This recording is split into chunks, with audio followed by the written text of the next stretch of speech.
Welcome All back. right, hello everyone, and thank you for pre-ordering the Gateway, and you get this extra tasty DLC as part of it. Tonight's mission actually takes place just before our last adventure, killing that two-headed giant. On the way between where we were and where we were I'm going. here. Awesome. Can you hear me? I'll take that as a yes. Can you hear me? Not really. Anyway, on the way from where we were to where we were going, there was sort of... Can you guys hear me? We can. You're really broken up, however. We're being attacked by cyborgs. Autobots, damn it. Decepticons. Yeah. No, I like the Autobots better.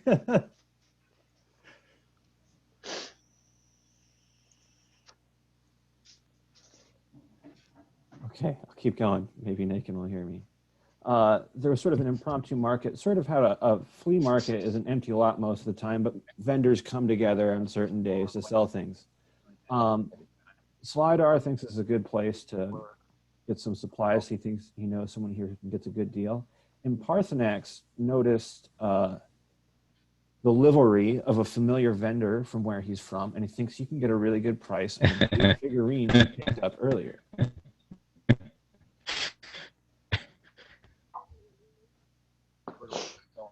So we are here at the market. Thea, by the way, is a dog right now. She thinks that she can get some free food and pats as a dog that she could not normally grant as a wood elf. So you guys find yourself at a market. Parthanax is sort of ran up ahead trying to get to this vendor, and you guys are really finding that all this stuff here is kind of junk. It's like used stuff no one really want, old fruit.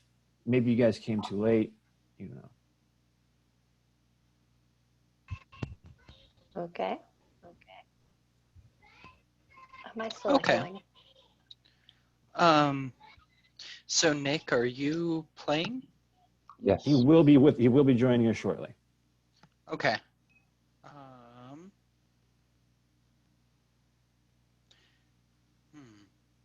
So you've given me kind of a spectrum of things. I am going to be drawn towards the best looking market. Where would you say that would be? The fanciest tent is where Parthanax is headed for sure. It's a deep purple cloth gilded with gold on the edges. Very schwanky looking. Okay. And he's actually disappeared inside the tent now. I would like to make my way over there. I don't have my character model, but that's where I'm going. You are on the map. I don't see me. You are very small, as you are a gnome. I think I might be covered by everyone's avatars, profiles. Zoom in, maybe, or maybe clothes. Yep, gotcha. So this. I will draw where Parthanax just went because you probably didn't see. He went into this tent where I just drew a red square, a few of them. Shoot, I'm not seeing it. It's further down the map. This one? South. You might have to zoom out a little bit. You might have to zoom out a little now. Oh, look at that. Okay. This one. Cool. Okay, yeah. Yay, we found it. Sorry. All right. So as you're heading over there, Hexgrim, it looks like Nike and you're headed over there as well. You hear someone shout, "Ha-ha! I got you!" And then Parthanax going, "Oh my God, no! Sella, Hex, somebody help!" And then his voice sort of trails off. Immediately, I jumped to wherever I heard that noise. Into the tent. Okay. So you guys all bust open the tent, and you see on the floor a gaping black portal that is kind of gilded around the edges as well. Okay, that's floor. suspicious. I know, isn't it? What else do I see upon entering the tent? It is literally just that. It is just the tent and this thing on the floor. If you had to guess, this tent might have been a setup. Do I feel suction? Oh yeah, it's strong. Okay. Immediately I would like to brace myself. I will actually go prone and hit the floor. As you do, you realize it's already at your feet. Damn. Okay. Since you were the first one, you're already sort of sucked in. Now, everyone else, you are just at the edge of it. If you want to try and jump out of the way, you can make a dexterity check, or you could just go in after Hex and Parthanax. As a free action, as I'm going down the void, I will whistle for Ami. Oh, yeah, he jumps straight down with you. Okay, cool. I'm going to, as I feel like I'm being sucked in, I'm going to draw my rapier and my knife, and I'm going to jump in like I mean to. Brace myself for impact at the bottom. Aha! Like I mean to. Yes. I like it. Naikin, Iru, what is the plan here? You guys are still at the edge. Can you guys hear me? Yes. Okay, cool. Sounds I'll take much out. better. Okay, cool. I'll take out both my to do the same thing. Follow suit. Okay. Iru, you're just now sort of standing at the edge. Well, crap! I can't be the only one not jumping in there, and then I'll pull my weapon out and jump right in behind everybody else. Yeah, I'm jumping in. Yeah. Anything an elf can do, I can do better. Yeah. All right. So you guys all jump in, and the portal, if the camera were to stay, if the camera was a person, the camera has stayed outside, and the portal sort of closes up, and the dog, Thea, walks over sniffing you guys, and then just sort of walks in the tent, is sniffing around, wondering where everyone else went. You guys are hurtling up and down in sort of inky blackness, and it is quite nauseating. I need everyone to make a Constitution saving throw to see if you vomit. Me included? Yes, actually. 5. Oh, you hurl hard. Yeah. Okay. It's I only have a +1 on my con, so it's 14. You're good. There might be a little throat action, but you keep it down. Yay! I got 21. What'd you get? 19. I rolled a 19, and then I got a +6 modifier. Oh, dude, you were unfazed. You were just stoic. I got an 8. Oh yeah, no, you got a little bit on your metal defender. Oh, Ami. Whoops. Oh! After the immediate nauseating blackness, you guys are very slowly falling above what looks like a bunch of scattered temperate tropical islands. They're very little, and then it's a huge amount of water distance to the next one. You only see a few of these scattered islands, and a very distant one, you see a low, squat, ancient-looking building. And as you guys are falling very slowly, you see down on the ground a pier, and there is a small tent. Standing next to it is a dwarf wearing a monocle, and in the tent is a goblin who has so many gold earrings, both of his ears are sort of floppy down like a beagle.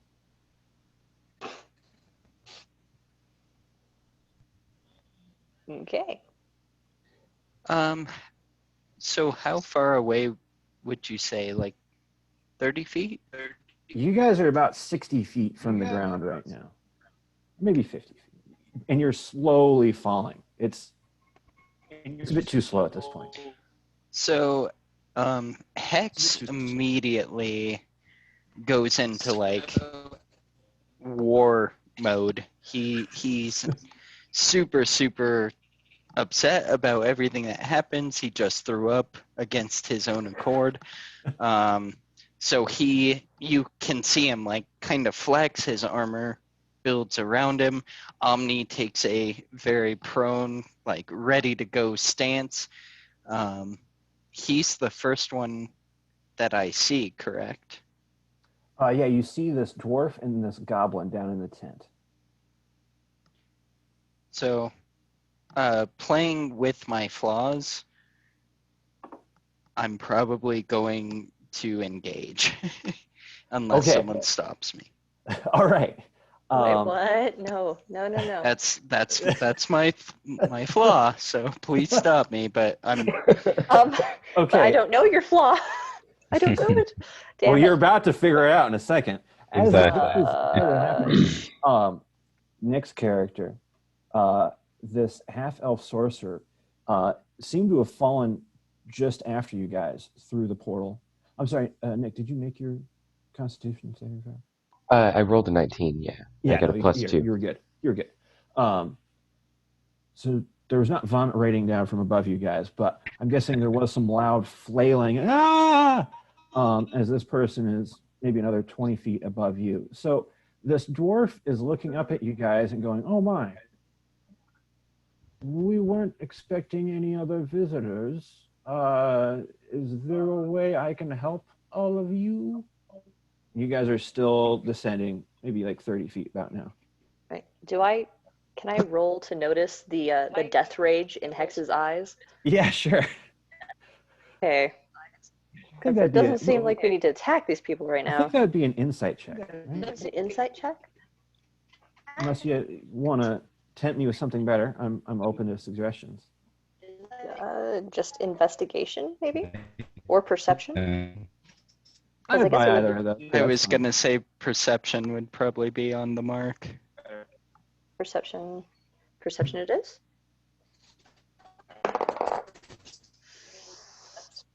Okay, well, I only got a 7, so it doesn't matter. Yeah, he's a gnome. He's a gnome right now. Okay. Would a passive 12 be any good for anything? You know, Just as we're falling, I have a pretty strong danger sense. As someone that knows rage, you are seeing rage. You've got rage sense. I only got 7.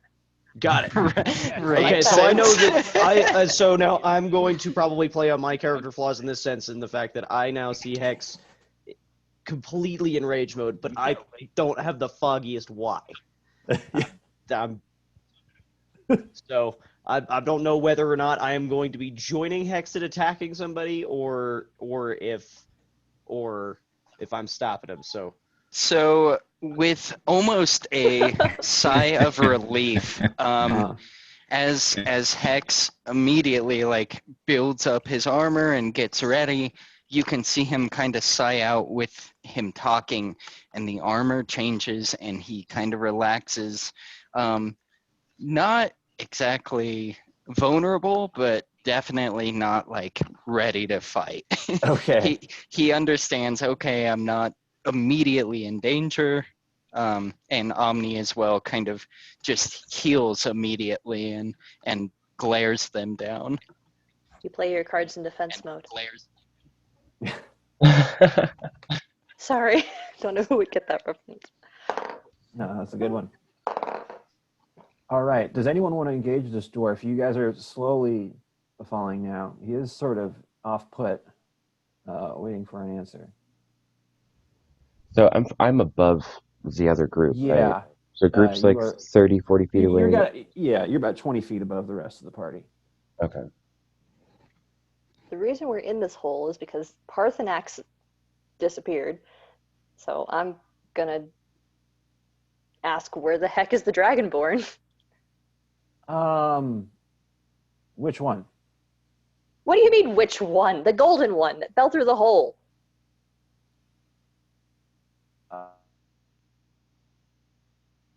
Quite. Anyway, are you with him? Yes, he's a member of our party. We would not be in here if he Indeed. wasn't.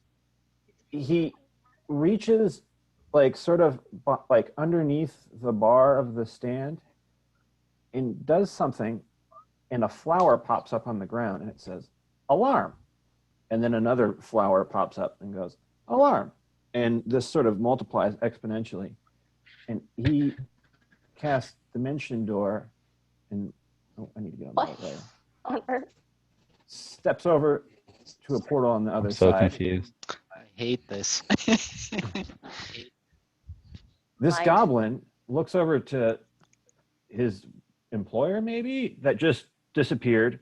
You guys, back and forth. The flowers, and just sticks his hand up, like, not me. I don't know what's going on. You guys are now on the ground. Orichalcos, you are still about 20 feet up, but you are not going to land on the pier like the rest of the party. I don't know what you want to do about that, but you are coming down on over the water. Okay. Hmm.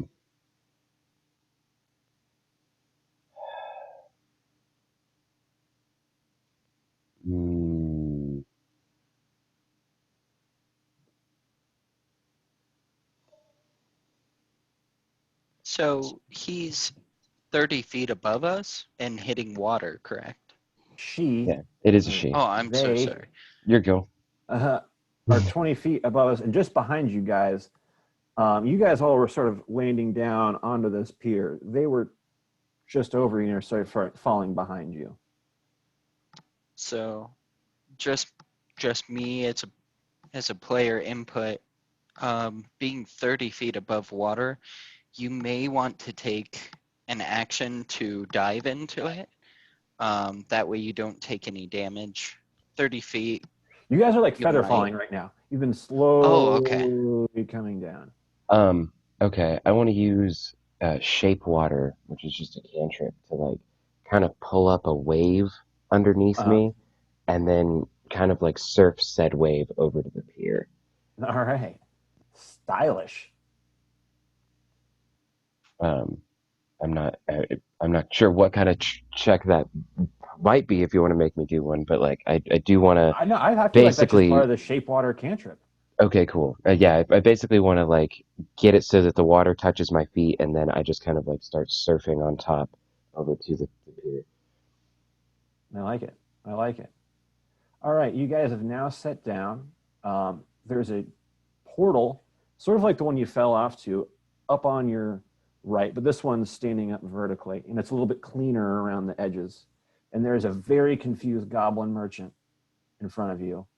He's got some drinks, potions, something in front of him. But he's kind of scared right now. You guys all looked angry. He definitely saw the rage in Hex's eyes. A goblin knows that well, and he doesn't know what's about to happen. Can I make an Arcana check to see if I might have an idea of what this whole whole deal going is? on? Yeah. Yeah, sure. See if I've heard about this kind of shit. 15. Right. I think I have a +7 or something. No, it's only +3. Never mind. Okay, so 18. 18. Yeah, you think this is some sort of pocket dimension, maybe like a demi-plane. This is like a magically created place or a magically sectioned off portion of a room. So as this half-elf like kind of surfs up onto the pier near you guys, she looks at all of you, but then more quickly looks around at the environment and like kind of looks up where we came from. There's just a heavy sigh. Oh no, not this bullshit again. Well, at least I'm not alone this time. I'm the Orichalcos. Who are all of you? Well, I'm Eru. And I'd like to know what you know right now. I know there's a lot of magic going on, and that's about it. Good enough. So Hex is kind of just not sure of anything. He's been through some things, but this is a way new event that has happened to him. So he's actually going to just start kind of getting a perimeter check with Omni. So I'd say he's just kind of walking with Omni. He leaves the group, which could be foolish, but he's on high guard and he's just trying to get a survey of the land. Yeah, it's sort of a deserted island except for this lone goblin merchant. There is some runes up on, it's sort of like a hill going up. And in that runes there seems to be a magic portal. And that's about all you can see right now. You do see like some birds and some wildlife around here, but not much. Nothing appears to be of danger, at least right here. All right. Sella is upset that the dwarf just like ran off, but he obviously knows something, and that's not okay. I'm gonna interrogate the goblin. He is still just hands stuck up in the air. He is really trying to prove his innocence here. His hands are up in the air, and his ears are pulled down by all the jewelry. Okay. I can see that he's in distress, so I'm not gonna be a bitch about it. But like, hey buddy, where'd the dwarf go? And why is he running from us? Have you seen Dragonborn? Do you speak common? He sort of chitters in goblin. And just kind of keeps his hands up and, will point towards his potions and push him a little bit towards you. Hands up. Okay. I'm gonna kind of see this interaction going on, and I'm actually gonna fly over. Like my feet kind of come off the ground a little bit, and then this is about 10 feet away, right? This goblin merchant or so. Okay. So like I kind of just sort of lift off the ground, and then kind of like the wind just float over real quick, and then I'm gonna cast comprehend languages. To kind of help this interaction going on between the goblin. And I see the goblin is just trying to give away his wares, and he's really afraid and everything. In Goblin, I basically just go, "We're not here to rob you. Oh, you get here fuck. the same way as us." Oh, fuck. Don't kill me. The drinks are complimentary. Everything's cool. We're Cool not as a going to cucumber. stop that. No need to hurt Thirsty. We're not I'm just here to here to provide kill you. refreshment. Just quit it. No. Whoa, Stop. whoa, This is whoa. not. Oh. No. This is not the reason that we are here. Sella just cocks an eyebrow at this half elf, like, what the fuck are you doing? What's going on? There's this half elf that just glided up to you, and then just started chittering in Goblin, kind of like calmingly to this other goblin, trying to. Which is great, but I still don't know what's going on. I could cast comprehend languages, but I'm just going to ask you in Elvish, what the heck is going on? I know as much as you do. I'm trying to figure this out one step at a time as well. All right. The drinks, they are complimentary. Just don't hurt the thirsty. I don't want to be here any more than you do.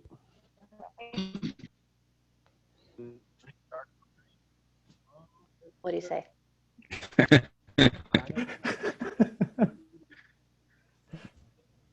think we had some internet connection problem there. Oh, Sella asked, what did he say? Oh, okay. Calcos. He thinks that we're going to rob him. He's afraid we're going to hurt him. He thinks that you guys are going to kill him. He's saying he only has these drinks. They are complimentary. He doesn't want to be here any more than you guys. Yeah, I relay that to Sella. I'll relax my weapons a little bit. Hands on my hips. Like, can you ask him what kind of potions those are?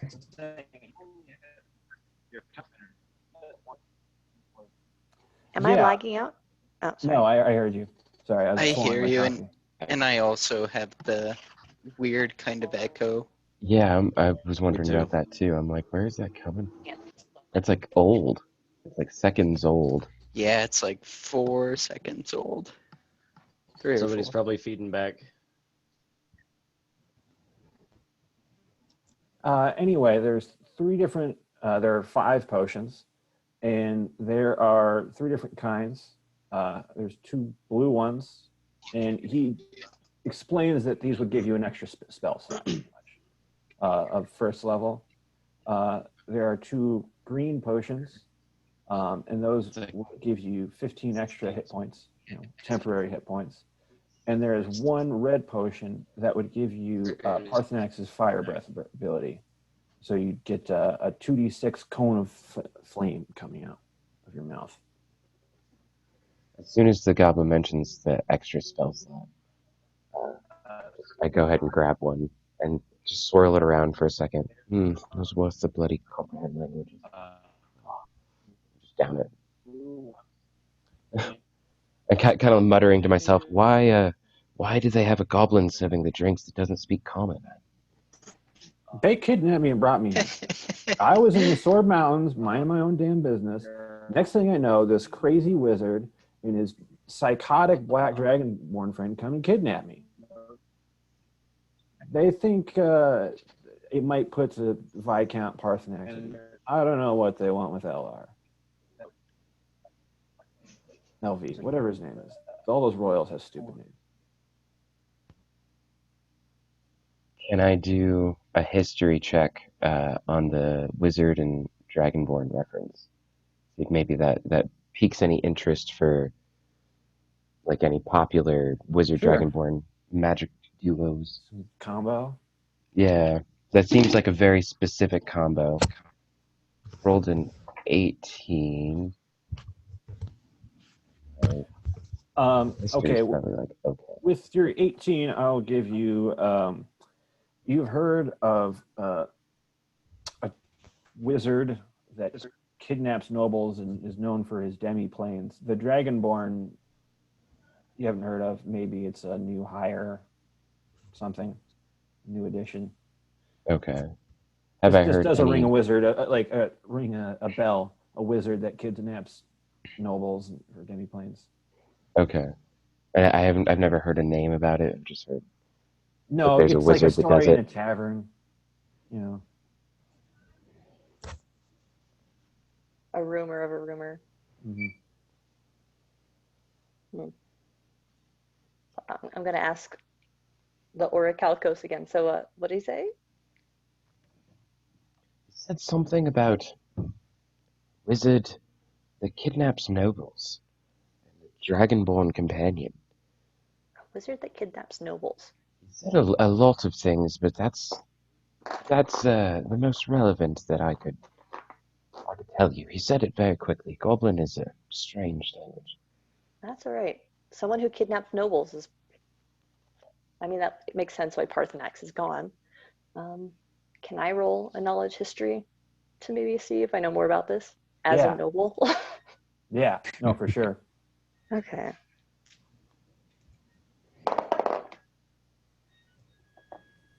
Heck yeah. Okay. What's my modifier? 23? Okay, so you've heard stories of a shape-shifting wizard. He takes different names to get under people, but he's known for trying to sell nobles demi-planes.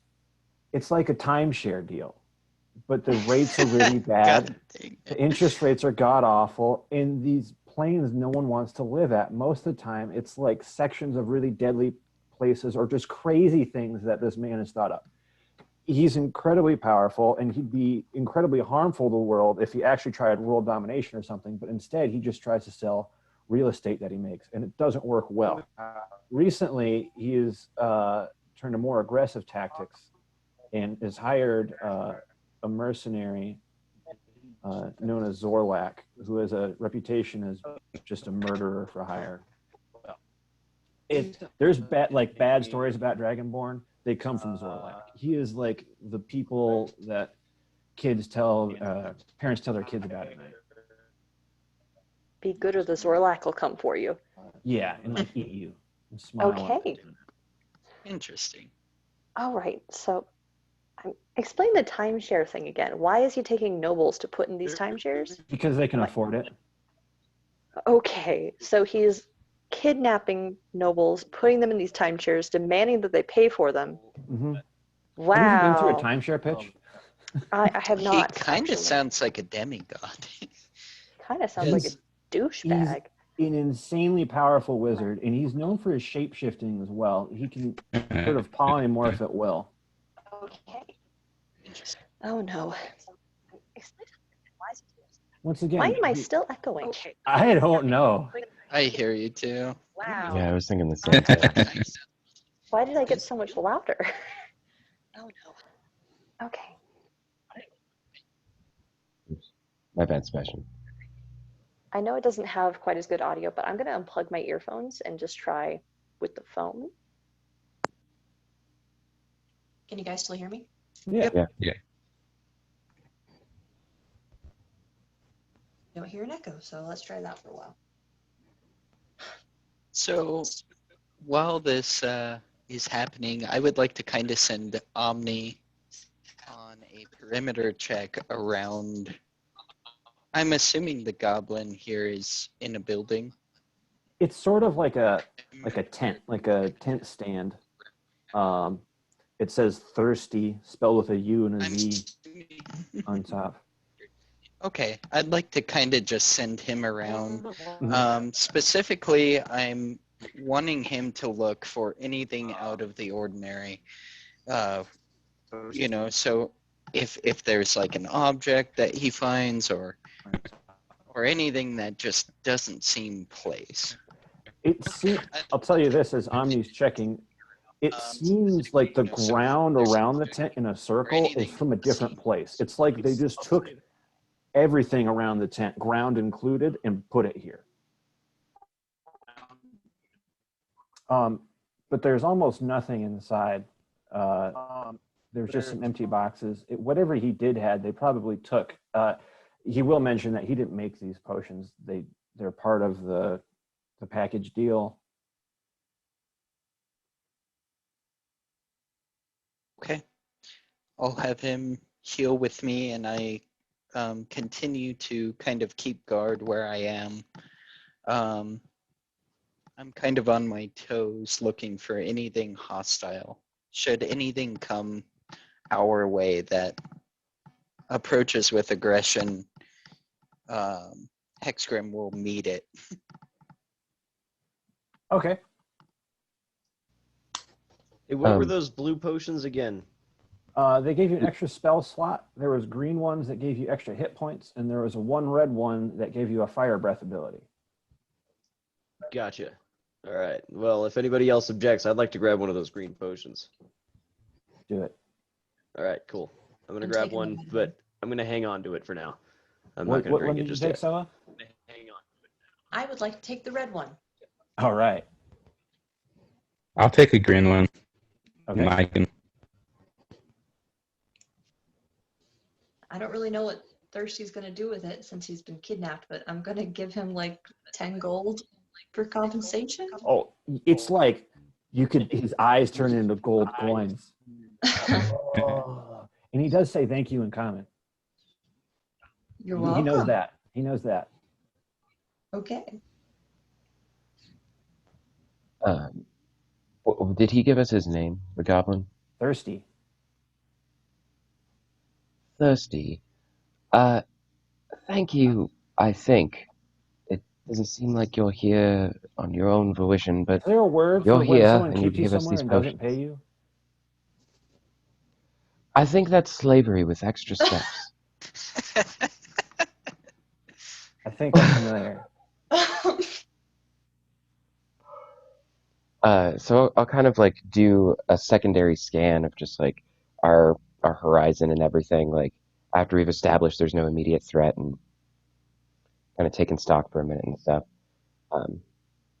And I'll point over at the other portal that we can see. That's most likely where we need to go. I don't think it's going to be a great ride, but I believe that is our destination. You can all call me Ori, by the way, if it suits you a little Nice bit. to meet you, Ori. nice to meet You as well, Iru. So Let's get going. 'Cause Thirsty, motivated by the gold, is going to communicate to Orichalcos, and he's going to talk to you, but he's like talking at Sella, but the only one that's really understanding is Ori. There's many of these portals as sort of like a show floor. To get out, you have to get to the end, which is the presentation room. To get there quickly, he points off to the temple way off in the distance. There's sort of a back door through there. I think if you follow the portals that are purpley, you'll get there. Just be, wary of the skeletons, giant snakes, giant scorpions, sharks, shark people. And he just sort of continues on. down a list. And at this point, or it's just like becoming too much. It's like, okay, stop. Yeah, or just like puts a hand over his Over the- hands, counting up. That's yeah. Shh, it's all right. Okay. Does this mean you will be staying here, What? or is there any assistance you could provide us? Would you like to come along, or are you staying? I know what's through those, so I'm just gonna stay here, if that's cool with you guys, because I've been through there and I'm not too keen again. He'll get killed so quickly, it's not even funny. I've seen this before. We don't want another goblin on our hands. On our conscience. This is The last one. this is the most helpful. This is the most helpful goblin I have ever come across. And from what you're saying, he's actually quite intelligent. Just can't speak common very well. And he And I does remember know the, Parthanax the personally. shapeshifter thing. Yeah. In Elvish to Sella, I'm gonna be like, I think he's doing it on purpose. Being smart? Not speaking common. That's your assessment. In Elvish. Do you have any way of knowing if he is not in his natural form? Perception check. Being smart. Not speaking common. Yeah. I don't think I have like detect magic or anything like that. I don't either. No. I Yeah, have. could I just do an Arcana check on this goblin? See if Yeah, he sure. is See a how little bit. goblin-y he is. Yeah, or even like maybe extra magic-y. Geez, I rolled a 7. I'm pretty sure it's only +3, so it's like a 10.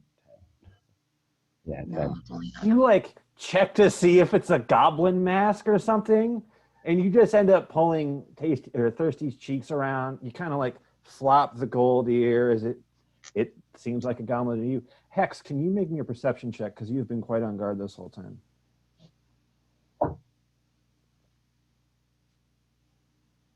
Fourteen on die, so that would be. Give me 1 second. Perception. Be a 16. You see a snake in the ruins, kind of coiled up, not commonly. Like it's extending to get reached, sort of like a spring when it's extended out. Okay. Looking So it's at you an guys. uncoiled snake. Yeah, but like upwards. Okay. A cobra. Based on how it looks, I mean, does it look like I could take it? I don't know. You're a gnome. This looks like the size of a snake that could easily constrict a person. Okay. And it's like Are you it's kind insinuating of doing this. people? Like the reason you saw it is because it's Kind of bobbing. like, trying to see what's going on. Okay. So what I would like to do is I will go ahead and put Omni in my place. I'll kind of do a hover whistle thing and put Omni where I am, and I would like to fall back. And make it very clear, hey, there's this big fucking snake, and I'm not liking it. So as you go back to say this, you hear, "Oh shit!" and then the snake disappears and slithers into the portal. Hey, I swear there was a snake. I saw with my own eyes. You guys all heard something. Oh shit! Okay. Was it close enough that? Okay, so I got 30 feet here. Was it close enough that I would be able to use mold earth to kind of snag whatever it is in that general area, or even like quickly turn it to like a soft sand sort of thing, so that Water, whatever's something, trying to yeah. get away. I mean, it's mold earth, so I guess I could, I make it loose sand or something like that. If he wasn't so you could try. If he wasn't so sneaky, this might be a better idea. He's pretty set on getting to that portal. But if I heard correctly, the snake exclaimed, "Oh shit!" Yes. Yes, it Okay. definitely came from that direction, from that distance. Yeah, I'm confused. I will relay it to him. So essentially, I kind of like fall back into the tent with the goblin and with my colleagues, tell him this and be like, I don't know, that snake spoke common and said, oh shit, and then disappeared. I'm Yeah. not making it up. I swear. I am the suspicious. I'm gonna grab the goblin's hand Tell him this. and I'm gonna cast Identify. So that should show me any spells that are currently affecting it. Okay, there are none. There are none. A little info card comes up: name, thirsty, race, goblin, region, Sword Mountains, relevant info. It's a goblin merchant that deals with the Parthanax family quite often. He lives not too far outside their kingdom. Oh, so this goblin knows of Parthanax, or the name Parthanax. Personally. Okay. Then I guess I'm gonna say to Orichalcos, he's definitely a goblin, but he knows the Parthanax family. Can you ask him if he recognized any golden dragon? Yeah. Listen, Uh, Thirsty, we're looking for a golden dragonborn. Is a Have Parthanax. Oh, the you seen Viscount? one? LV, Viscount LV, yeah, he's here. He came in So- a few minutes before you guys. I would like to take an action, Mhm. and you can deny it if you would like, but I would like to grab the barbarian, and I would like to approach, provided the barbarian's with me, I would like to actually just go after this thing. Okay. Yeah, sure. Yep. So I'll point to him and be like, that's fucked up. Let's, Yep, I saw it. Let's go. okay. I love it. So we are approaching it. Omni, Which very way good, are we running? very good boy. He's on my heel. Yeah, Damien, if you want to drop like a little blip where it is. Oh, yeah, show me drop a token or something. Sure. I think you can even like draw We a grab a shape, snake. and then no, you can't. There's give a it big size. old sneaky boy. He was sort of hanging up here. Oh man. So that's quite a ways. Well, I've already committed. I'm flat-footing it. I All right. love it. Probably no hope of catching this snake in time, but that's probably the only way I'm going to be able to get over there. So I'm with you, and I know I can't make it, so I hop on Omni's back to keep up with you. So I guess we're heading that way. All right. Let's see. I think you guys aren't going to be able to catch him, but you can get damn close.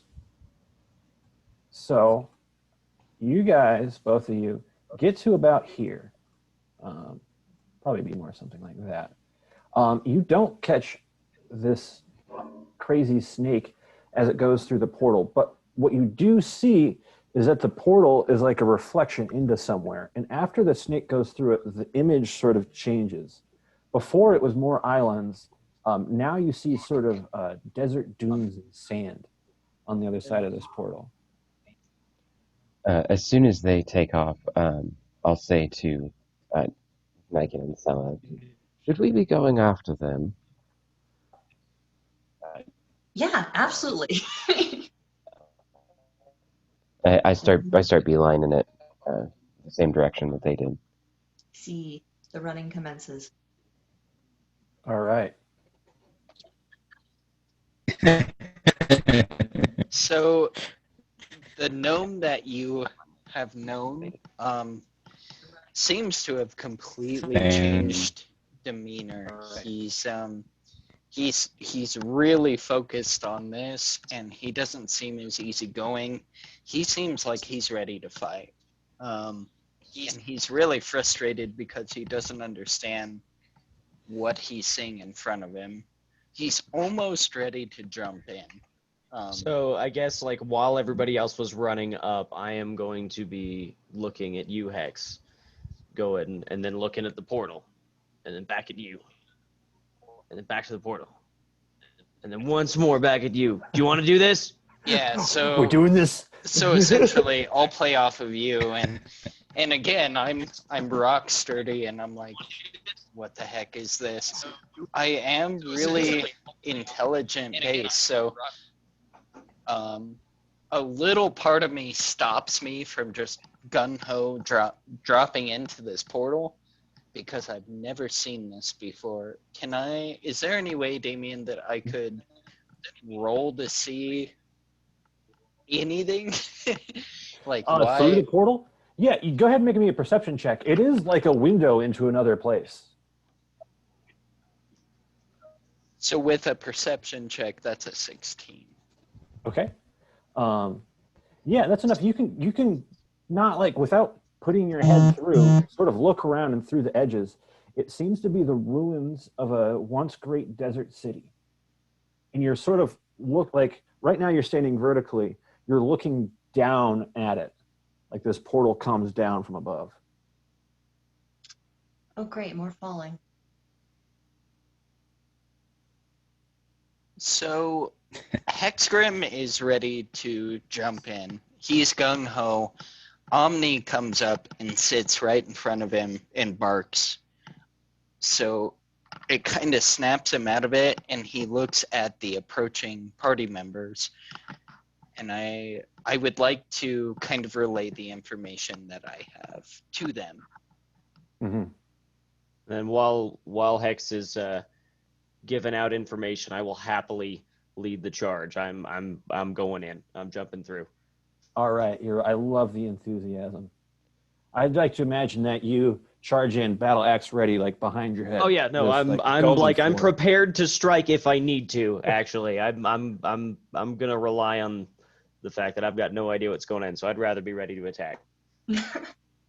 All right, Eru bravely charges through.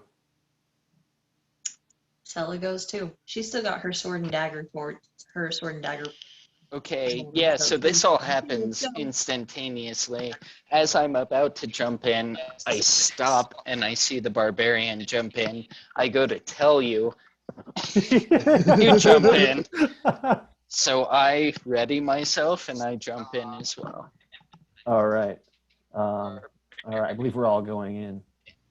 Yep. So we're going to move to the next area. You guys are slowly descending above a ruined desert city. All right. Off in the distance, you can see sort of the great ziggurats, which used to be its main buildings, teeming with giant scorpions. Luckily, you guys are slowly descending far away from these massive, massive scorpions into a sort of field out in front of the city. You do see another portal off ahead of you, which look kind of similar. And there's a bit of statuary, and it looks like a dried up fountain in front of you guys as you touch down. This time you guys are used to the nauseating feeling from before.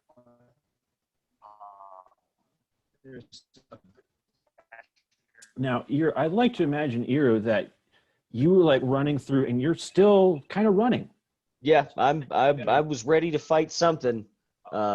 But right now, I guess I'm a little disappointed that there's nothing immediately in the vicinity. So, Well, as you sort of trot forward, still, running a bit, you start to see solid gold shapes shift underneath the stand.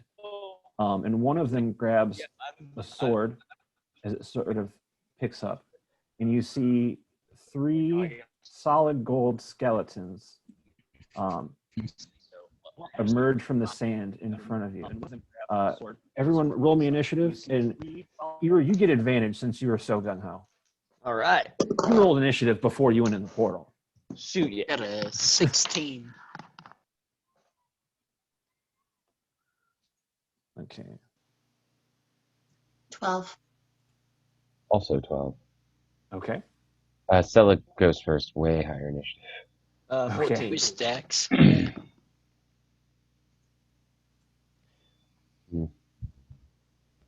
I had an idea maybe to help eliminate that echo.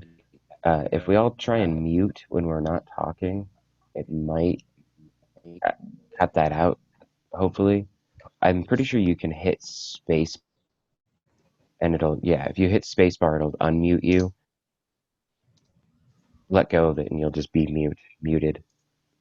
Or you can unclick and click the mute button, but that might just help it. So I stay muted when I'm not talking. I do think that's a good idea, though. Hex, do you give me your initiative one more time? 16. 16.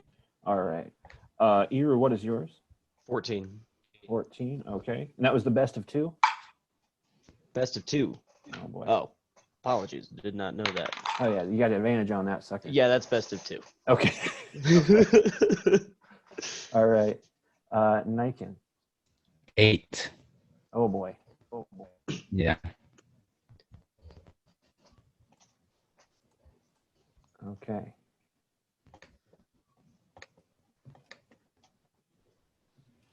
Well, one of these skelly boys is going to go first.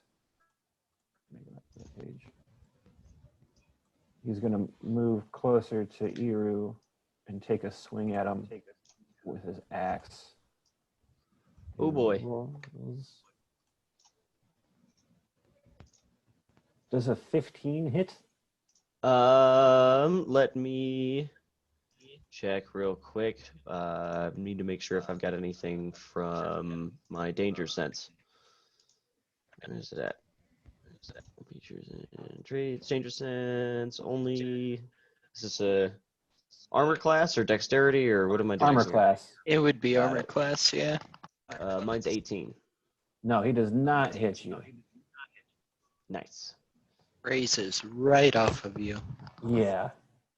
You cannot get a hit on this half orc. All right, Hex, it is your turn.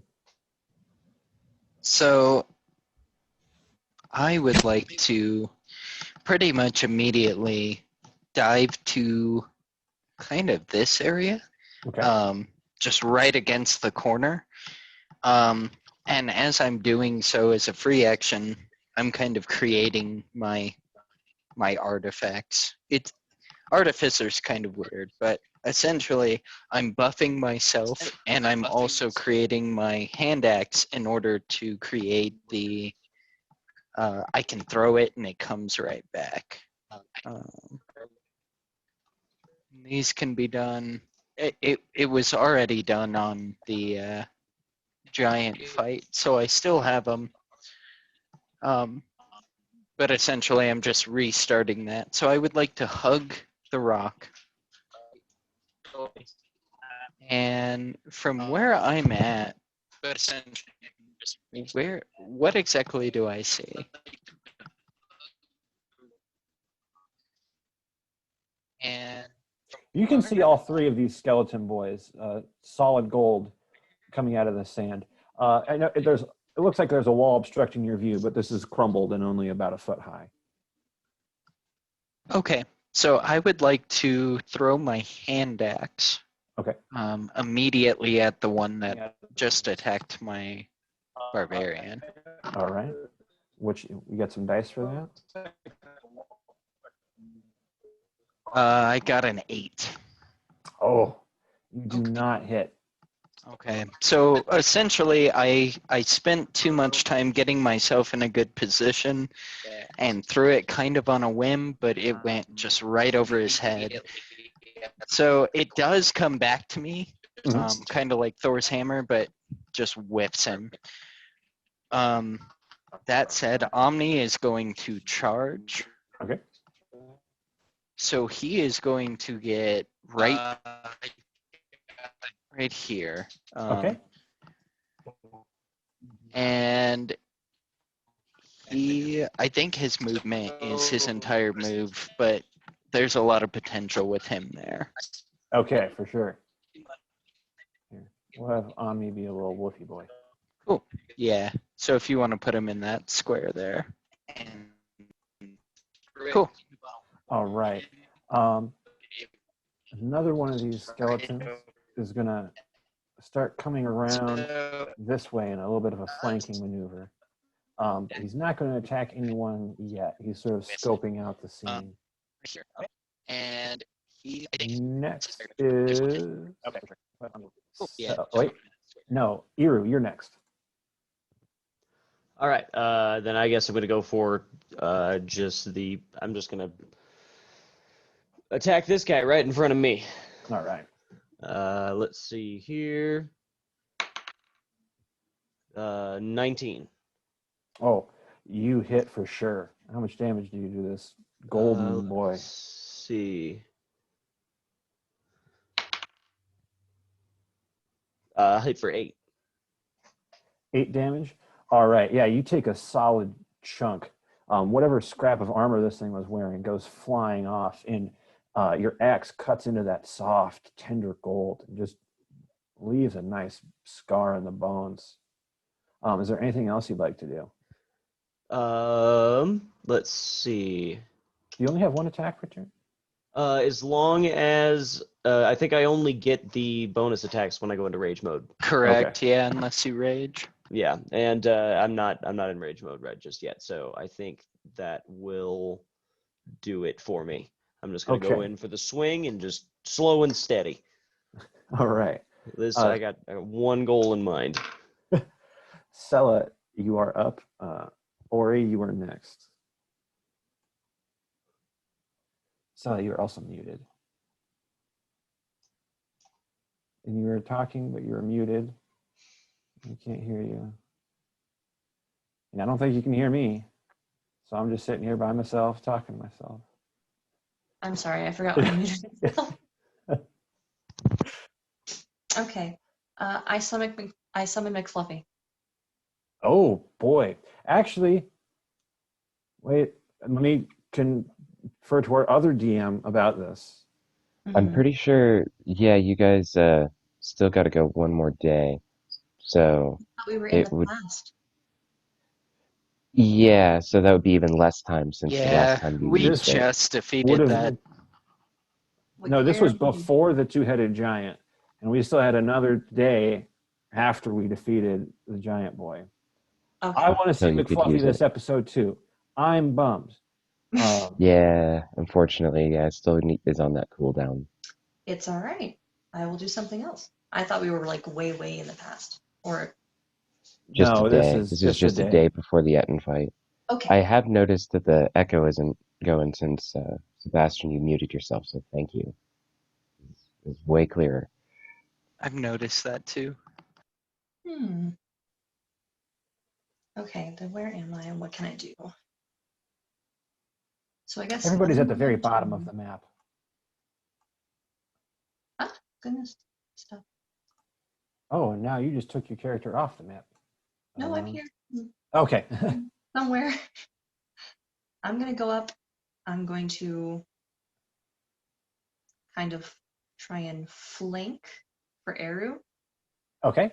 Yeah, you could probably step behind the skeleton. Yeah, I'm gonna do that. Ta-da! So And it is worth mentioning Omni is right there too. He kind of turned the pillar and is also ready to engage. okay. Now that I'm in position, I'm just gonna attack my rapier. Okay. So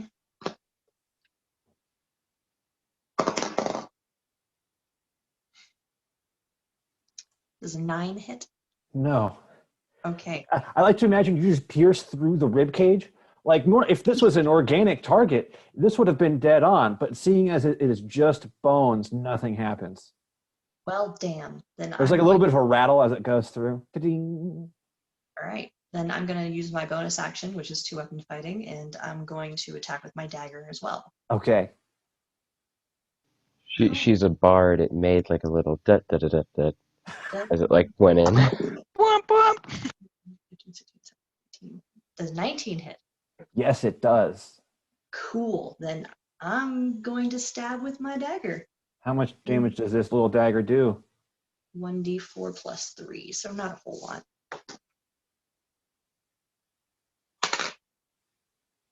Total of 6 damage.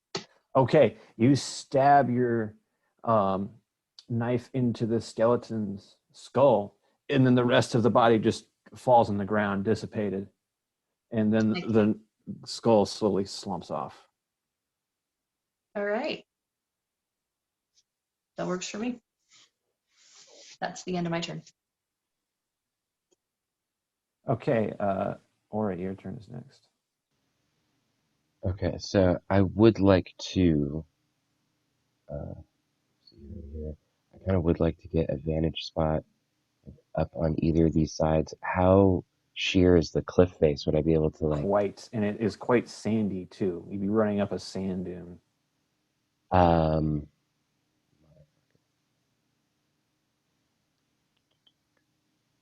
Yeah, that's an action. That's If you did go up there, you could view the whole battlefield from from the high ground. okay. So I'm gonna use my movement, most of my movement. You know what? Yeah, I'm gonna try and get just behind these rocks. Basically, use my full movement, and then as I run up to the cliff face, I'm gonna use mold earth again to shift it into to a couple of stairs Yeah, totally. and do a skip step and just kind of run up onto it. All right, yeah, you are up there. Yes. And then, am I behind any cover? You would get partial cover. You're behind a medium-sized rock. Cool. And then what does this guy look like back here? Maybe you described it, but I was. It's a solid gold skeleton with a bit of armor scraps, and he's holding a big mace. And then I just kind of want to bonus action, just shout out I will target the one in the back. All right. I'm sorry. What did you just do? So I just yelled to everybody else. Oh, I was okay. I'll get the gold one. Okay. Well, they're all gold. Oh, there. Okay. The gold one in the back. There we go. You nailed it Yeah. the first time. So, And then I believe that's all I can do. Niken, you are next. Last skeleton rolled very poorly.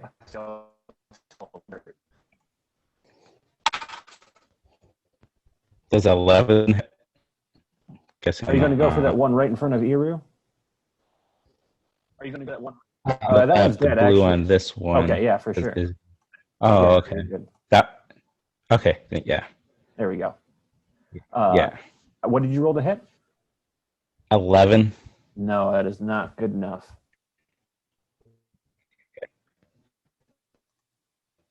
Is there anything else you'd like to do? Can I do a bonus action? Can I do what is it? What's disengage? So, based on where he is and where Omni is, wouldn't he have advantage on that? Omni is by the one that is dead. Oh, and I guess I should have given advantage to Sella last turn. But you know what? We can give it to Niken now to make up for that. How about that? Okay. So, roll again. Yeah. Roll again. Yeah. 17. That does hit. Go ahead and roll your damage against Okay. this skeleton. It's my D12. A 10. Oh, man. Hell yeah. How do you want to destroy this skeleton? He's just frozen.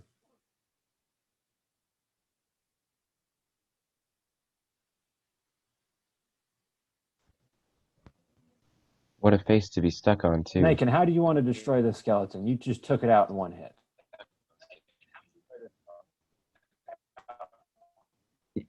Yeah. I just pointed my finger to an invitation bolt, and I just electrocute him. All right. Can you hear me? No? Yeah, no, we got that one. Damn. Sounds good. That pile of bones just collapses. Okay, cool. Okay. This last skeleton that you see is going to come up behind Sella and make a swipe. Does a 14 hit? Yeah, 14's dead on. Oh, boy. All right. How much damage does he do? He hits you for 6 points of damage with Okay. his short sword. Wait a second. So, your AC was 14? Mm-hmm. Yep. And he rolled a 14. I don't believe that hits. I It's might be wrong. meets or beats it. At Yeah, least that's meets what or Nick beats has it. been doing with us. That works. Yeah, that's fine then. If it had been a 13, it'd be a different story, but he's right on it, so. Okay, I take the damage. Cool. What's next? After that, you see behind you, emerging from the sand, an even larger gold skeleton. This one is a skeletal minotaur. If I could get him on the layer.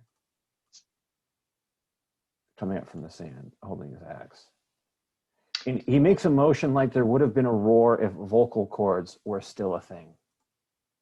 I do have a question. Yes.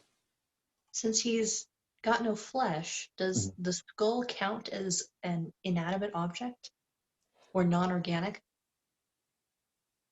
I would say the ones that are collapsed at your feet are, well, I guess it is inorganic because he is just solid gold bone.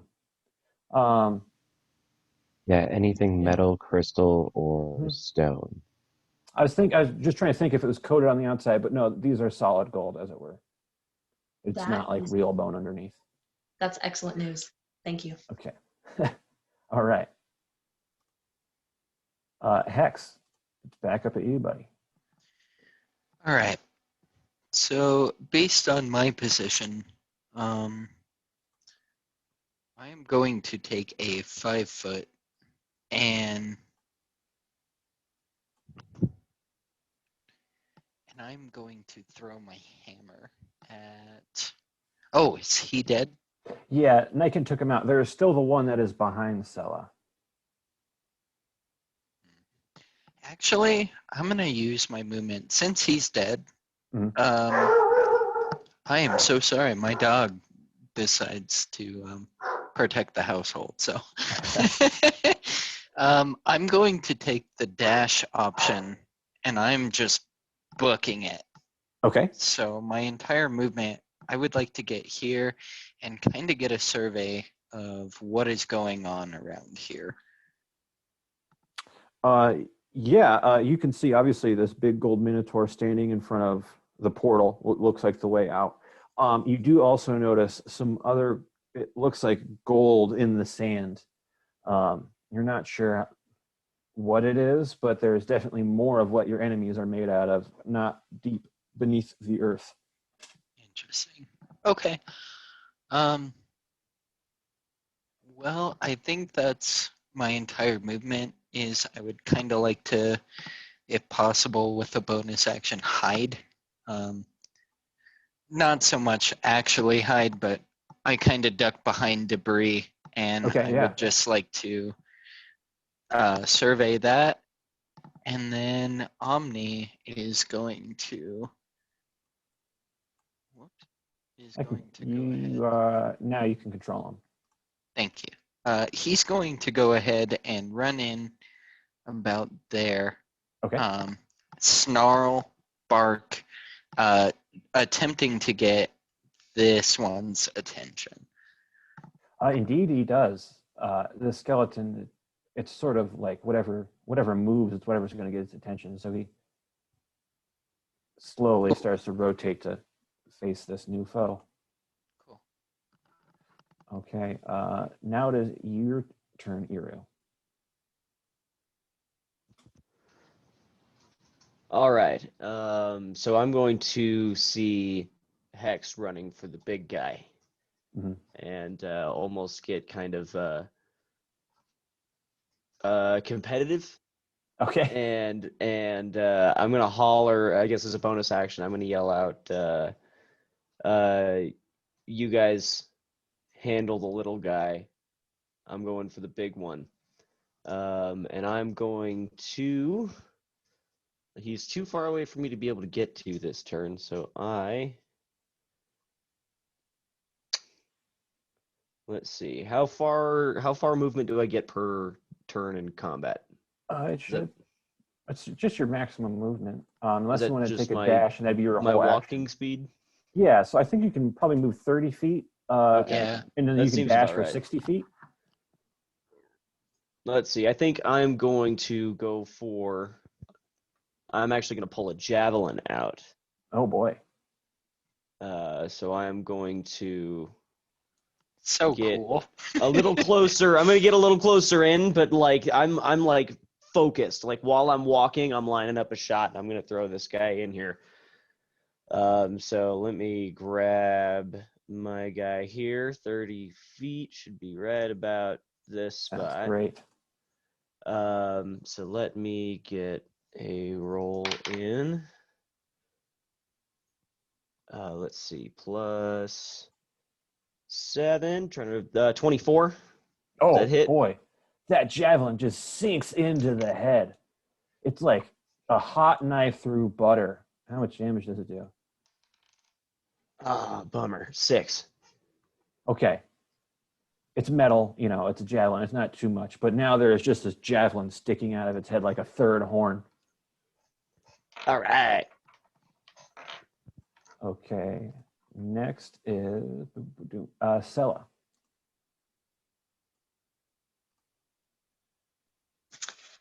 Okay, so I've still got the little one right behind me. Mm-hmm. Omni gives me flanking because he's on the other side, yeah? Yes. Then I'm just gonna do the rapier. Actually, I'm going to use a cantrip. I'm going to cast True Strike. Okay. So you Strike point true. finger. Sorry, I'm talking shit. Go ahead. Okay. I point a finger at the target in range. Your magic grants you a brief insight into the target's defenses.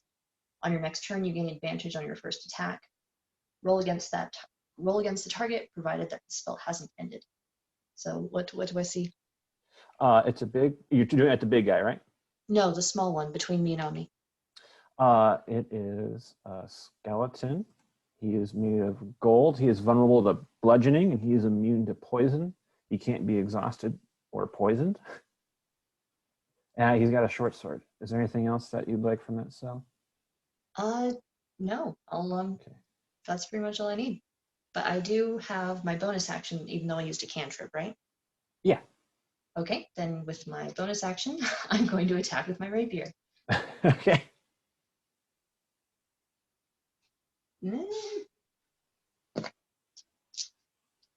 Let's see.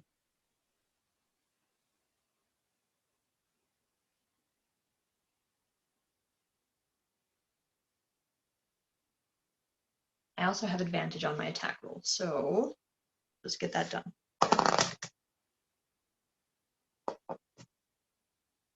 An 11.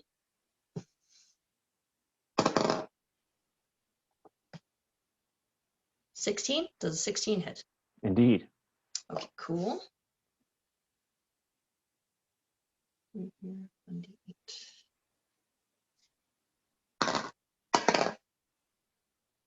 11 damage. How do you want to destroy the skeleton? Same way I did the other one. I'm just going to stab it in the head. Well, Flip it that's off the my rest. rapier. Just crumble. Sounds good. My kill count is intact. She pulls out the marker. There's a whiteboard somewhere for the kill count. Actually, yeah, I use my whiteboard as a roller. As my. Oh, I can take awesome. notes and roll dice at the same time. Awesome. That ends my turn. You are next. Did Eru kill one earlier, or did Sella get 2, and then Niken's Stella's got 2, one? Niken's got 1. Yeah, I'm Okay, at none for sure. right now. My axe went in, but I didn't kill the guy. And you did call that one, and Sella, the high elf, totally did just steal it from you. Straight up. I'm a little bitter. I'll buy you a drink later. Get over it. Not good enough. Not Well, good enough. Same I thing said, just good enough. happened That to sounds Ori. good. Like, Ori had called out to the battlefield, like, What I a got kill. that one. I think, Ori, it's your turn. Yeah, my internet was a little unstable there for a minute. Oh, I can't unmute myself and move the mouse. Okay, so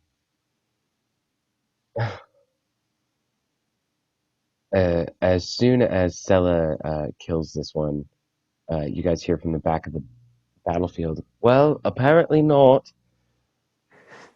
And I'm just gonna move kind of a little bit more forward, about here. And I'm going to cast a, let's go Chaos Bolt at Oh the boy. Minotaur skeleton. So that's, I'm going to do it. Fuck it, let's go second level. Okay, so at higher levels, do an extra d6 of damage of the rolled type. So Chaos Bolt does a random damage effect, a random damage type. I still have to roll the hit. I'm stupid. That's not okay. Let's see here. I rolled a 13 and I have +7, so dirty 20. That hits for sure. Sweet. Okay, so it's 2d8 plus a d6. And then the way the damage works on this one, I pick one of the numbers on the d8, and then it does that damage type off of like a table for the spell. So I got a 7 and an 8.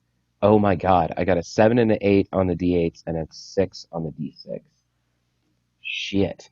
I'm gonna make it So- thunder damage. Okay. And how much damage do you do? So that's 15 plus 6, 21. Oh my goodness.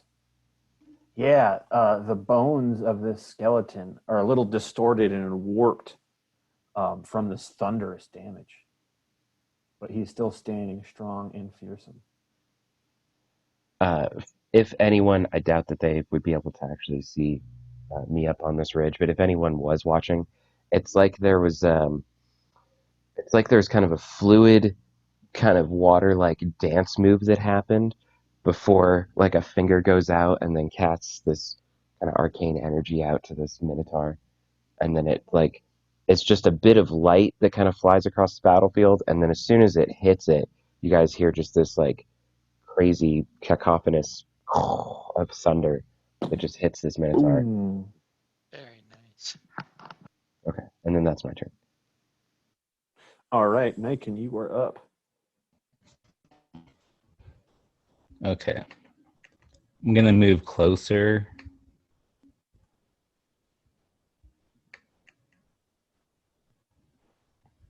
How far is that away?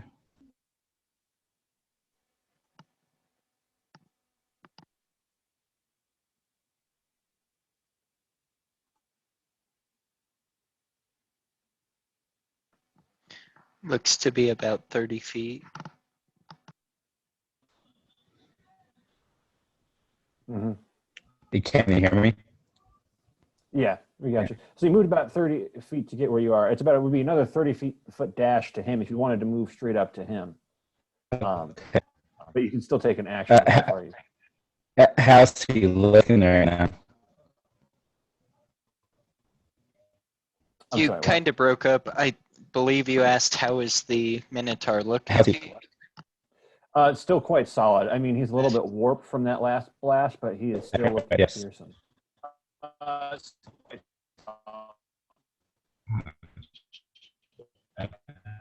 So still pretty solid. Yeah, I'm just gonna keep my essence where I'm at. And I'm gonna do the rainbow to Okay, I So- heard Witching Bolt, so I'm down for that. Go ahead and roll for that. get me. I heard Witching Bolt, so you're good to go. You're breaking up a bit, but I did hear the witching bolt as well. 13. Does it land? That just hits.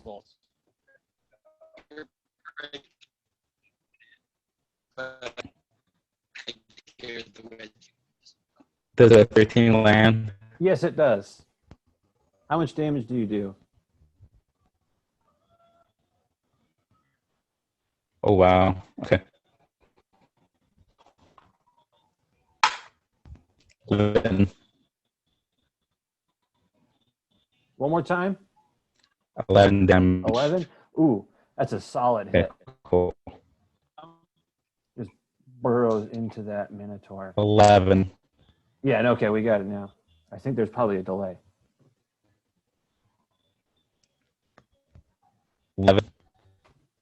Okay, so it is now the Minotaur's turn. And he is going to look at Iru and make a charge attack. Turn. Try and gore you. All right, let's go. Does a 21 hit? It sure does. That finally beats me. That should. All right. And does a total of 17 damage. All right. By the way, are my hit points left over from before? No, you had full ones, and you drank that potion for additional health points, so you're actually just 2 points away from your max. Okay. You're feeling fresh. Minotaur horn don't slow Iru down. Yep, there we go. Who threw that piece of paper at me? Yeah. Pathetic. All right, and I believe we are now back up at the top with Hex. So I am blown away at the magical premise that has just happened. Watching the bones of this Minotaur literally brittle. He's astonished. He hasn't seen anything like this since the war. And when he sees this, it's usually like huge weapons that cause this. So he's flabbergasted. That said, he's super excited to finish this. So, correct me if I'm wrong. This seems like a jump down. It seems like it's a pit where the Minotaur is, and I'm kind of the higher ground. Yeah, I'd say you've got maybe about a 4 to 5 foot rise above the bottom of that pit floor, as you put it, and where you are right now. Okay. So Hexgrim is pumped. He'll take his 5 foot to kind of gauge out the spacing and really look at the Minotaur, and then he is going to attempt to make a badass like jump with his hammer and just cleave the shit out of this Minotaur. I just see this slow-mo little gnome jumping at this giant Minotaur. So that will be based on you. Based on it's only a 5 foot difference, I think he can do it. Okay, but I love it. I want to see it. Cool. So he's going to attempt that. Hell yeah, natural 20. Oh boy. He jumps with all his might, just this hand axe in hand, eyes stone is gray, and he is aiming straight for the vertebrae of this Minotaur. Oh boy. That would be So you get that full damage and that extra damage on top. That's going to be a 16. All right. Yeah, you definitely cleave into the vertebrae, scarring some of them, but this Minotaur is still standing. It raises its head as if to roar, but once again, there's no vocal cords, so it's just eerily silent. But it's definitely moves in pain. So the way that I see it is I kind of came in on the side, I break a couple of the ribs and hit right into the middle of the vertebrae, and I'm kind of hanging. Yes. I'm just trying to like hack. So as I do that, Omni is going to move himself right behind it. Okay. And again, he's just going to snarl and kind of nip at its heels, not doing any damage, but putting itself in prime position to get some advantage. Right. And on that note, I believe we move to Iru, who is right in front of this big boy. Yep, I'm just going to go in for the good old-fashioned just axe swing. Let's go. Let's go. Let's see. That is, what's my number again? Does 18 hit? Oh, yes, it does. Outstanding. Alrighty. 12. How do you want to destroy this monster with your buddy still hanging off the vertebra? Buddy's still hanging off of the vertebra. Yeah, so essentially I broke a couple ribs coming into its vertebrae, and I'm just kind of like hanging there trying to hack at its... I don't think you're going to hurt Hex. Just know that he's there when you're creating this awesome visual for us. I think I'm going in low with the axe. I'm instead actually going to remove him from the knees, and as he falls sideways, Hex kind of comically flies into the air. And on my way back from the swing, I hold my hand out without even looking, and he lands perfectly in my hand, and I drop him on the ground. That is so fantastic. I love it. That was Hex is some top-notch bewildered. theatrics there. Good job. No, that was awesome. Yeah. Okay. The sands are now eerily quiet as the bones seem to settle. Bits of wrought solid gold laying in the sands around you. And there is a portal in front of you guys. So I want to how miss much gold these. is there? Well, no, I didn't even need to miss this. I'm just going to kind of come over and join everybody else. Kind of sarcastically clapping. Very good job. What a display. That was quite... yeah, exactly. What did you say, Sella? Oh, how much gold is there exactly? That was going to be my next question. Skeletons made of it. Well, thanks, Dad. Okay, I completely ignore Ori and I just start shoving bones into my bag of holding. Oh, you know, I should be nice. Make an Arcana check for me. An Arcana check? Okay. Oh no. I would also like to observe these. Yeah, good. With some magical. Yeah, I want to pick up the Minotaur's head as a trophy and admire it.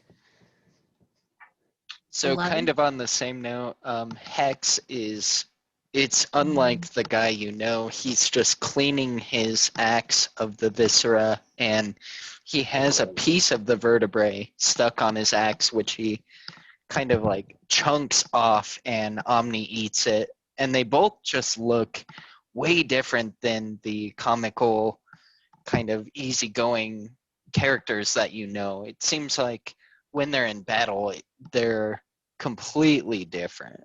So The chef's side is but a distant memory.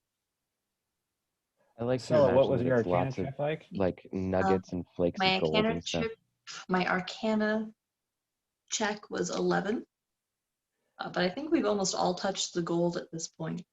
That's not good enough for what I want to tell you. Ori, what was yours? Also 11. Okay. Yeah, you guys. It's gold bones. And now they're my gold bones. And they're in your be bag of holding? dangerous. I'm taking all of them. Okay. So it takes you a couple of bones to notice, Sella, but you realize as they enter the portal of your bag, the different plane, they dissolve into glitter. They're held together by the magic of this place.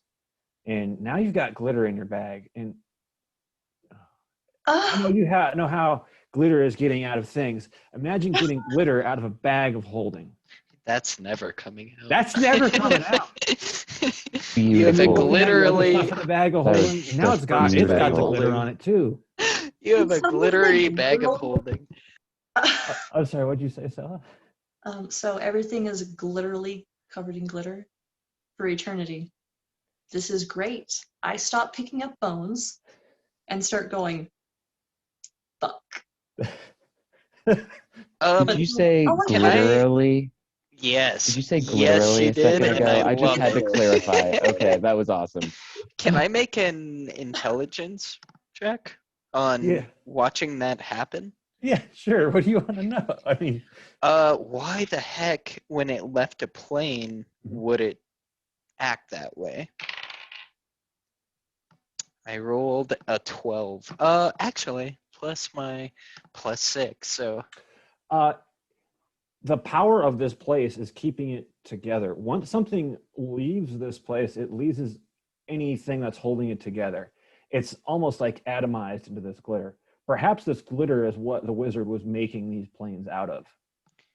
okay. So Hex he takes a step back and he kind of runs his hands through his gnomish beard, and he looks at the bone that just dissolved into glitter, and essentially relays to the rest of the party. This doesn't, I don't know. I feel like we are in a magical plane. After going through that portal, I don't think we can essentially take things back based on what just happened. Oh, when he mentions that, I'm going to tell them everything I know about the shape-shifting wizard and his timeshare gimmick. Like, Yeah. he creates these planes. So it must be everything is made out of glitter? Maybe that glitter is the Pixie stuff he's dust. making it out of, and maybe that glitter is more than just glitter, though it is Okay. behaving like glitter in the bag. Definitely. Can I grab some of the glitter? Is there enough in my bag that I can get a little handful? Yeah. All right. Then I'm going to do Yeah, that. and same. I would like to take the vial that I used fighting the giant, and I would like to collect some of this glitter. As you guys pull it out of the bag, it returns to the shape it was. It sort of has that state memory. So now Okay. you've got some gold again, and it's kind of like that section of the bone you pulled it out from. I want to know what it is when it's not in its bone, in like the plain form. So I'm going to put my hand into the bag holding the glitter, and I'm going to cast Identify on it.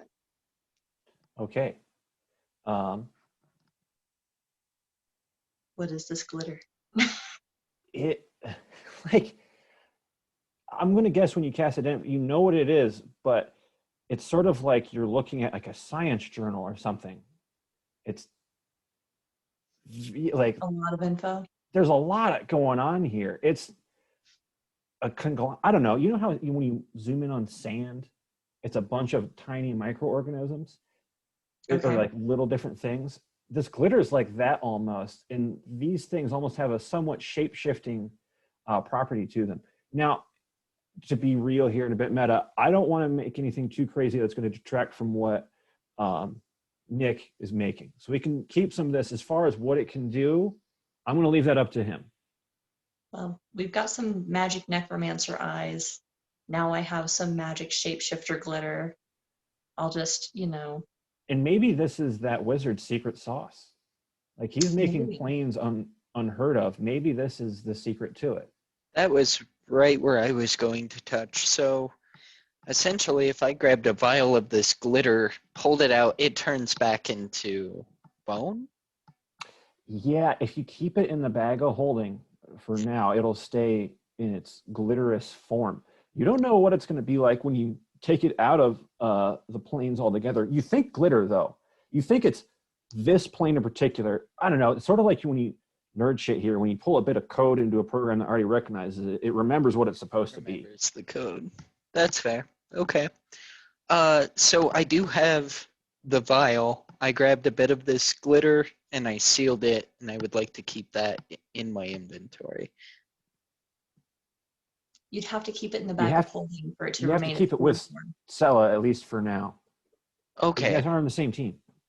So that's kind of what I was getting at, is if it turned back into bone, would it be like the middle bone of a finger or something? Because I didn't Whatever- grab that much.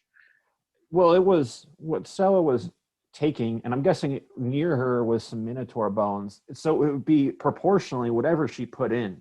So let's say you filled a vial of this much, it'd probably be bigger than your vial of worth of bone. Okay. It might shatter the vial. That's perfect. Exactly what I was getting at. I don't want to shatter or rupture my Mhm. vial, so perfect. Can I roll to have like a hat in my in my inventory? I'll let you have a hat. It's a designer bag. You got to have a wardrobe in there. Yes, I have quite the wardrobe. So I'm gonna reach in and just pull out like, I don't know, the largest piece of singular cloth I have. Uh-huh. I'm gonna wrap as many bones in it as I can, Okay.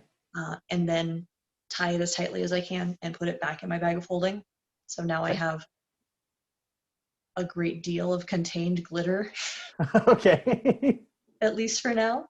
And I'm going All to right. keep that, and I'm going to place it well, I can't really place things right next to each other, but I'm going to place it where I think the magic necromancer eyes are from the other one shot we did.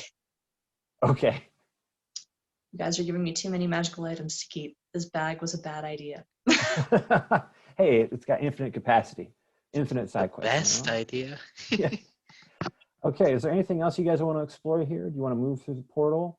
Do you want to go further Absolutely. into the giant city of giant scorpions? I am still flabbergasted why we are here, so I'd like to just kind of check out the surroundings, see if anything, whether it be a particular parchment on the skeletons, anything that might give me some clue as to magical properties or why we are here.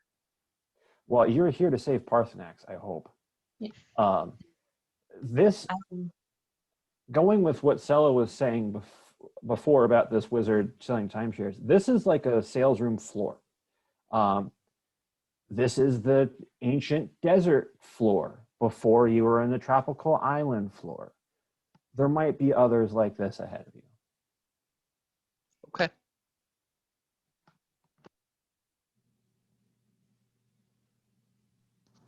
Out of curiosity, I'm going to pick up just a random rock Mhm. and put that into my bag of holding. Same glitter. Okay, cool. Just start like dredging the bag. I will not do that. Okay, well, it seems to me like there isn't any valuable loot that we can take, and all the enemies are dead, and we got a hole in the wall we need to go running through because we got a guy we need to save. Sounds I good. think we Yes. should do that. Forward. Let's go. Okay. Woo. Here, are you going to charge through head first again? Let's go again. All right. Everyone's following Iru through the portal. You guys are falling back, this time again through tropical islands. You think you see where you fell before, miles off into the distance, as you land on another island. This one has a lot of crocodiles teeming around it. And up on a hill, in front of another portal, you see a giant frog. And everyone go ahead and make me a perception check.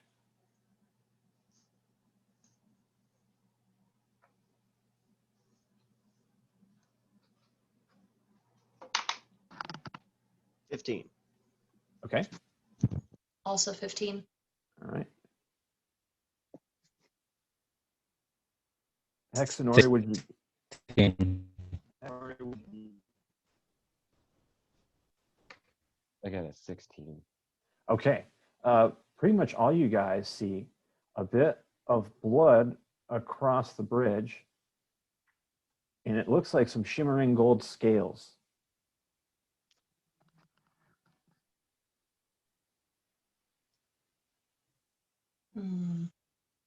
Oh no. I'm gonna go across the bridge to kind of inspect the blood and scales. As I would do, like wanna to use- check the bridge before going across it. I want to attack it. Oh, No, that's oh, God. I want to attack it. It's gold. The last thing we fought was gold. That's it. That's all I need. Let's go. The No. scales on the I'm ground. hitting it. No. The scales on you- the. So, okay, given the circumstance, there's a bunch of crocodiles in the water. There is a bridge we have not identified. I don't think crossing this bridge without at least checking it would be a good idea. So, like, do you stop? Do you stop me before I get across the I'm bridge? sure somebody's probably gonna have to Okay. stop me. I'm pretty convinced. Yeah. Does someone want to try and make a strength check to stop Iru charging across the bridge at the fireball? I personally can't do that, but I will whistle Omni to jump at the bridge. I want him to cross the bridge. This could get him Okay. killed, but that's okay. Okay. I need to remind everyone that what we're looking for is something that is made of gold scales. And we don't want to attack him. So if I have to try and physically restrain Eru, I will. I'm not Okay. going to succeed, but I'm going to So try.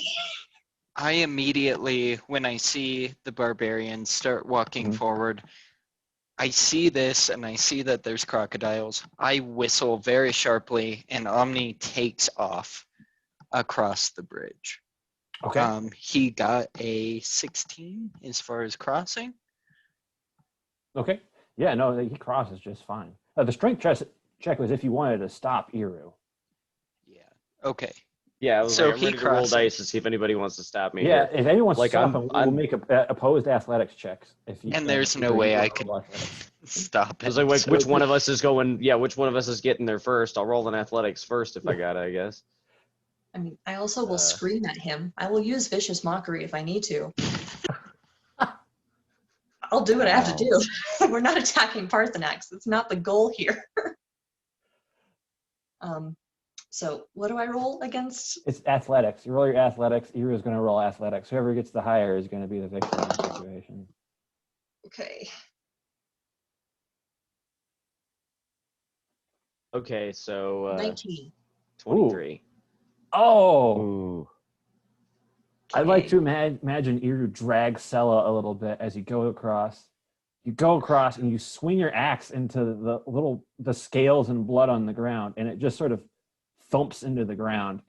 Like it's some dragonborn scales and a bit of blood on the ground. That's all. All right. False alarm, guys. It's okay.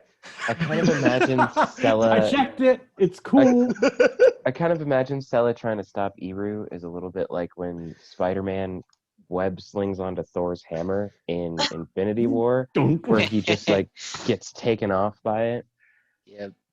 So he basically dragged me across the bridge with him. So we're both over here now.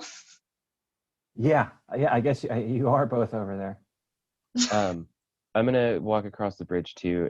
As I do, I want to use the shape water again to kind of like push these crocodiles at bay, kind of just like gently make a little bit of You just sort of gently push it back. Yeah, so that there's just like a little bit more distance.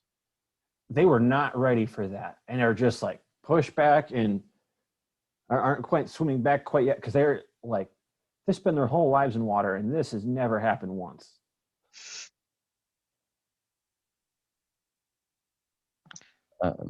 So Hexgram is in a state of bewilderment.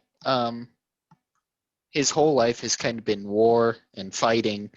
Magic is new to him, despite him actually using magic to create a lot of things.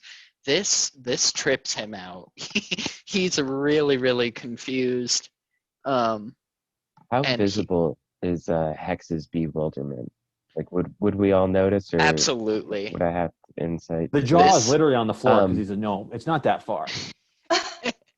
You can see him trying to follow the procedures he's gained in fighting things, and it's just making no sense to him. So he's visibly confused and kind of distraught. Omni did cross the bridge just fine, so he's going to follow suit, very slowly crossing his way, but cautiously as well, kind of like really grabbing the ropes as if this bridge might fall apart at any moment. You can also keep in mind when, that the half-orc just dragged the elf across the bridge too, so it's pretty Absolutely. He's just in such a state of bewilderment. He just watched 3 crocodiles get pushed, and he's just so shocked and confused. So he's going to very easily make his way across the bridge. It's a well-made bridge, Hex, and you as you're cowering across it, it feels solid. Sturdy. Everything is new, brand spanking new. There's not dust, isn't wear. It's like someone made this rope bridge before you guys showed up. Interesting. When Hex gets across the bridge, I just want to like try and console him. Like, your magic is but one of many schools. This place is just another flavor of reality shaping that sorcerers use sometimes. It is all strange, but do not worry. We will be home soon. I appreciate that. And it's kind of interesting because you know Hex as a very easygoing guy, but right now he seems completely different. I appreciate that.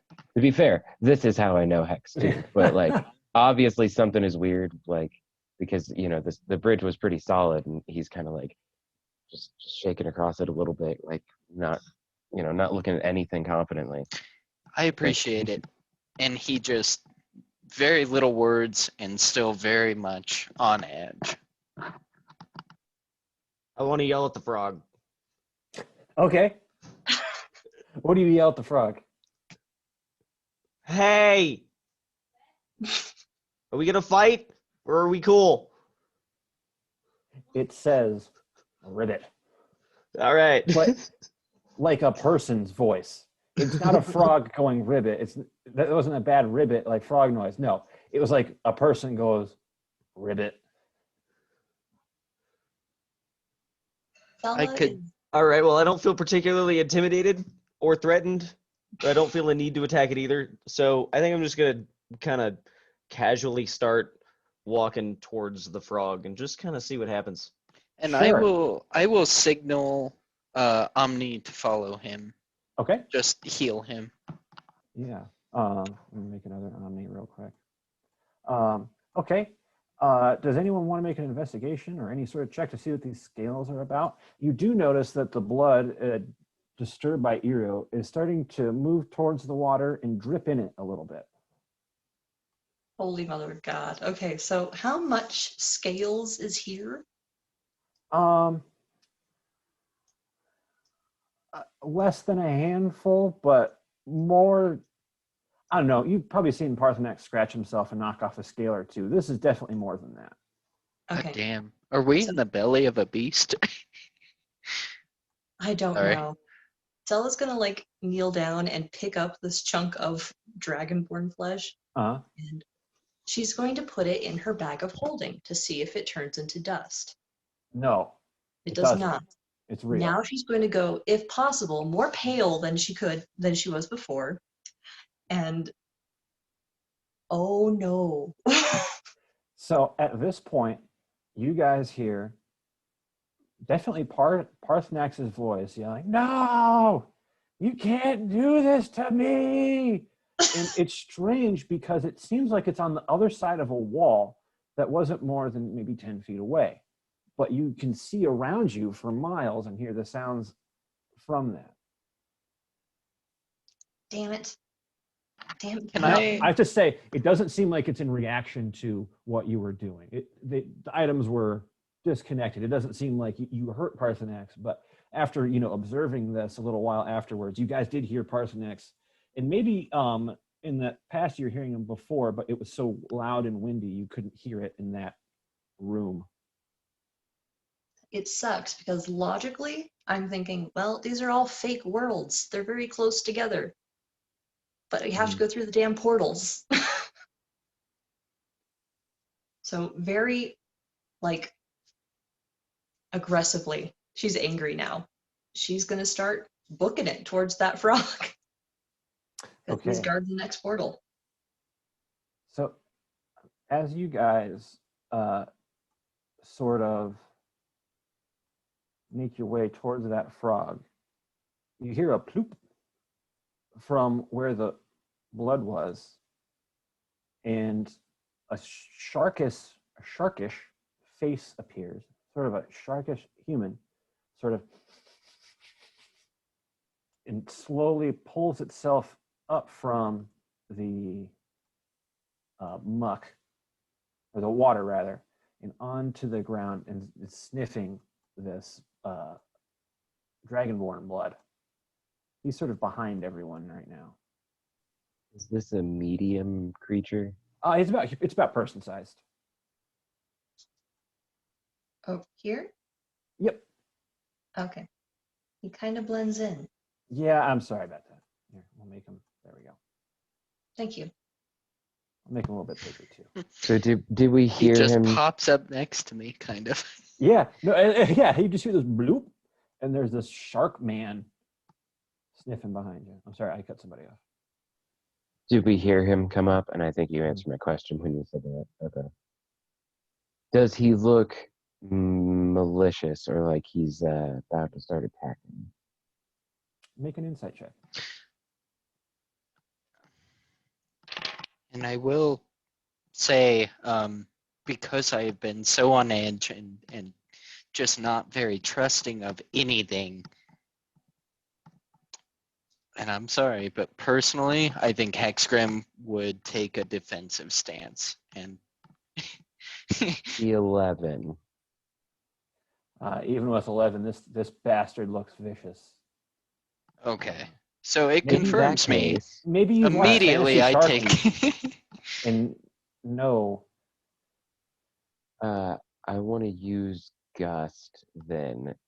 If he is looking pretty gnarly. Okay. I want to use Gust, and that is a cantrip that. No, that's not it. Gust. One medium or smaller creature that you choose must succeed on a strength saving throw or be pushed 5 feet away from you. DC 15, but I kind of just want to be like, and back in the water with you. Okay. It's a 15, you said? And then I want to do something else. Yeah, I want to do something else if he actually gets in the water, but It rolled a 17. oh geez. Now it's just pissed Okay. off. Go ahead, everybody roll advantage. Hex, you. you get advantage because you have been so on edge. Cool. Oh, you want initiative? I got a 20. Oh boy, you are on edge. 21. Okay. Nice. 17. Okay. 7.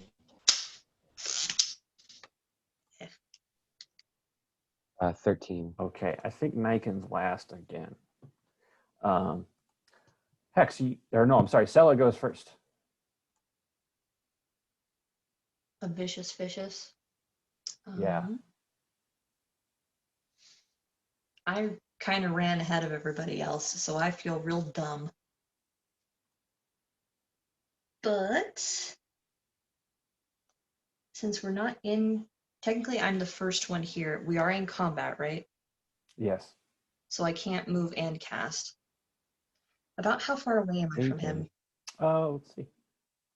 Well, You are about 30 feet away from him. Perfect.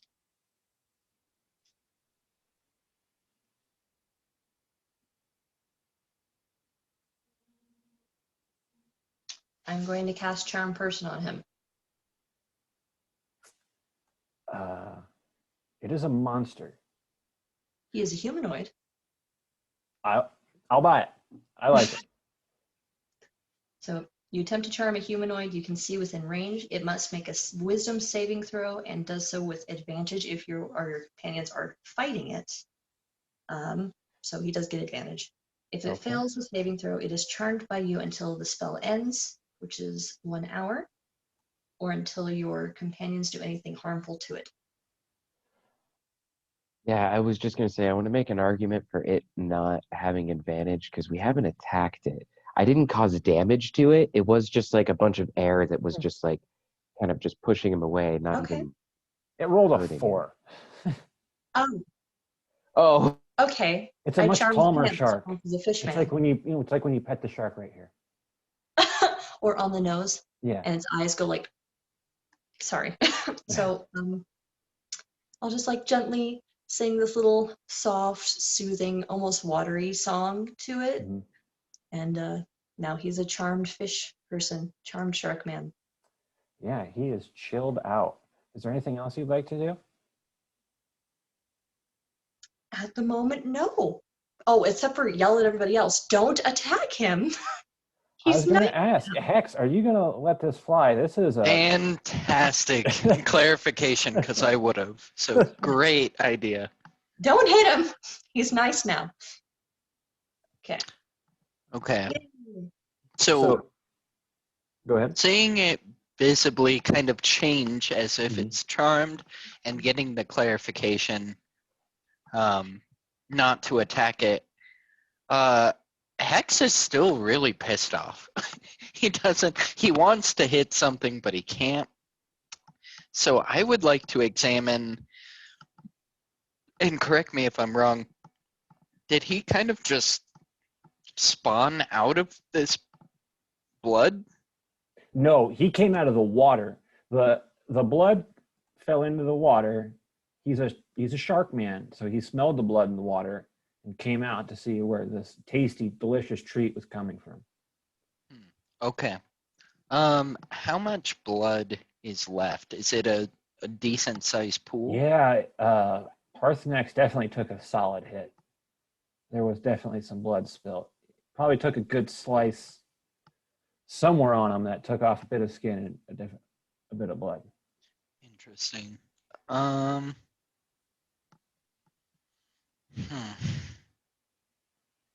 long does that charm last? 1 hour. 1 hour. Okay, so he's on our side. Mhm. That's good.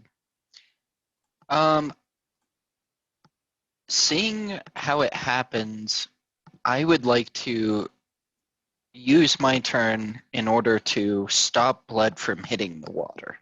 So I would Okay. like to either throw dirt on it or create kind of a moat situation Like around over the there blood. and try and stop it. Yeah. A little bit has already gotten in the water, but you can stop more from starting to pool in. Okay.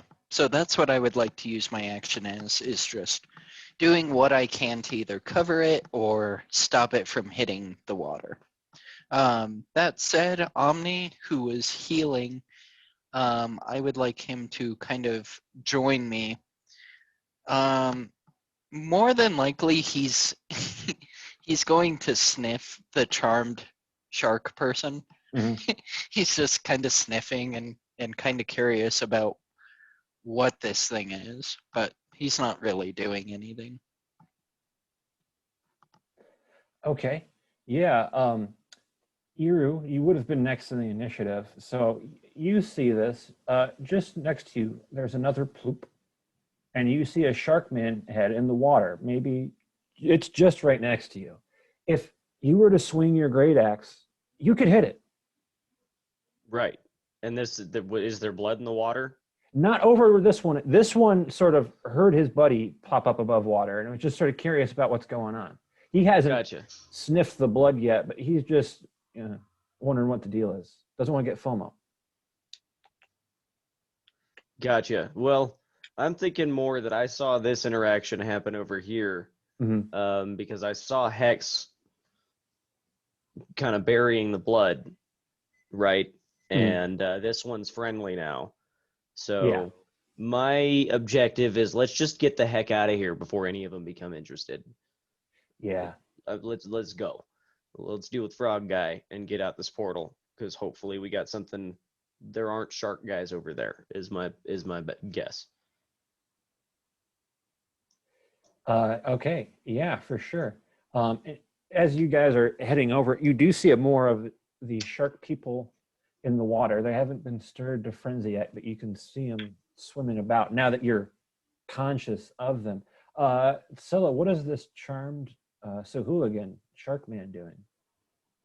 Well, I guess the next thing I need to do is cast Comprehend Languages, so I'm going to do that. I'm running out of spells. So, Sahuagin? That's what they're called in the rule book. All right. Well, I'm going to ask him his name. Bruce. Bruce? Okay. Hey, Bruce. It's so nice to see you again. We got to go through that portal over there. You want to come? No. Why not? I want to stay here and eat fish. Okay. That's cool. Can you tell your friends that we're just going to leave? Don't want to Okay. bother them. Sure. They don't like me much, so don't take my word for it, but Okay. You stay here and fish. You do your thing. We just need to go. Like now. okay. Nice to meet you. Nice to meet you too. Yeah. Hey guys, we need to leave immediately. So Bruce let's go. starts to get back into the water and tell his friends that people are friends, not food. Yes. People are friends, not food, and they're leaving, so we're not going to bother them. Okay. With the Sahuagin dealt with, at least temporarily, you guys start making your way up to the giant frog. And as you get close, this giant frog has been looking at you guys the whole time. You can move yourself over there. Just trying to see show you where you're all at about this moment. You can kind of hear him saying, half-orc, wood elf, I don't know what that metal thing is. And Just then a side note, I can't move myself. Oh, never mind. I see myself. I'm so little. Sorry. yes, you're a gnome man. I'm sorry. I should make it a little bigger. There we go. The big froggy eyes lock on you, selling. Wealth. And he'll now sort of speak out to the party. So, how are you liking the tour? Once again, this is like such a big frog, he's blocking the path, much like a Snorlax. The tour? Where's our friend? Yeah, where I'm the not fuck is enjoying Parthanax? it. So, Ira, you say this to the frog. He just looks at you, ignores you, and looks back at Sella. And you said, where is Parthanax? Yes, the Viscount that you kidnapped.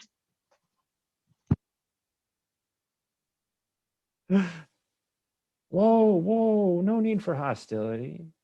This is a place of luxury, of relaxing. Her eyebrows are just like, excuse the fuck out of you. I'm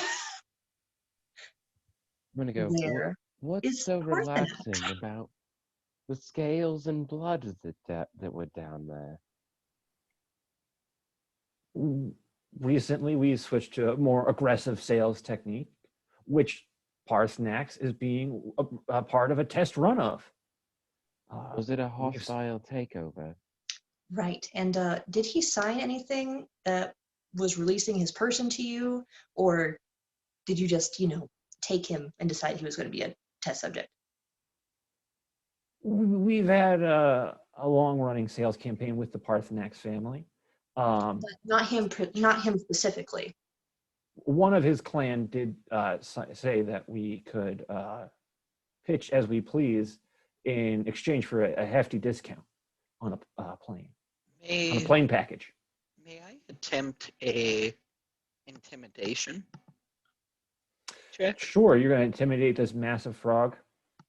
Yeah, I'm gonna try. Do it. So that'll be a 19. I would like to come up to the frog, axe in hand, Omni on my side, and say, I don't have time for this. Tell me what you know about our friend that is lost. I know you're hiding something. Well, you definitely intimidated him. And you asked him what you know. He's like, well, his name is Zir Parthanax, grandson to King Parthanax. Left home, saying something about he doesn't like how nobles treat others, how Dragonborn view themselves as higher. He's got a lot of money, and I want to sell to him. And he's sort of crouched back, took a step back or two from this gnomish raging fury. It's just this little bundle of metal anger. When I hear him say that Parthanax, our Parthanax, has a lot of money, I'm going to say, well, actually, his family cut him off. Were you aware of that?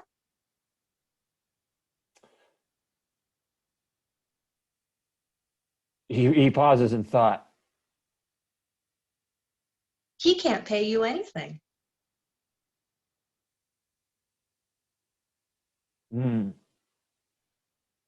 But you, Lady Sella, your family will pay a lot.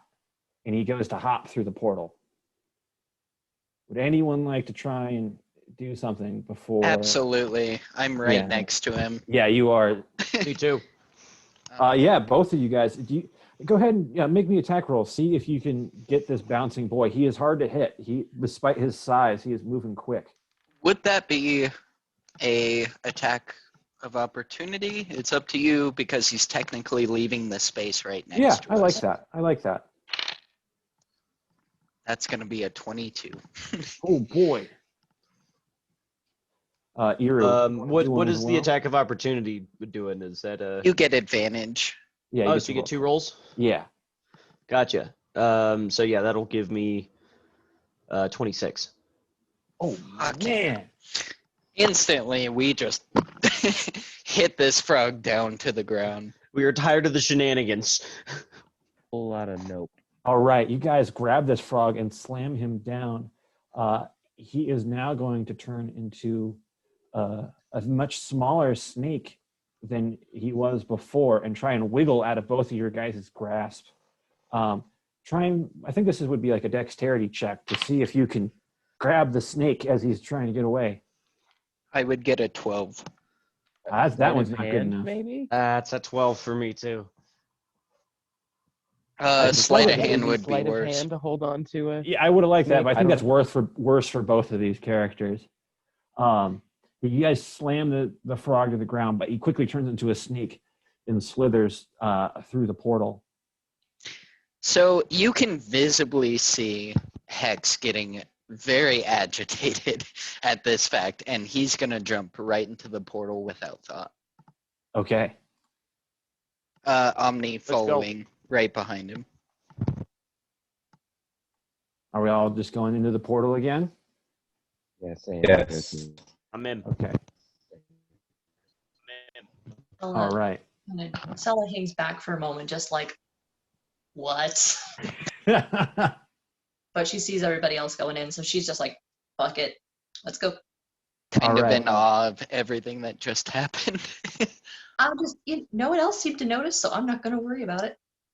You guys plop through the portal and are immediately deposited onto a small boat in front of a temple-like structure. I will note that there are no oars for this boat, but I think we'll take a quick 5 to 10 if anyone needs to use the restroom.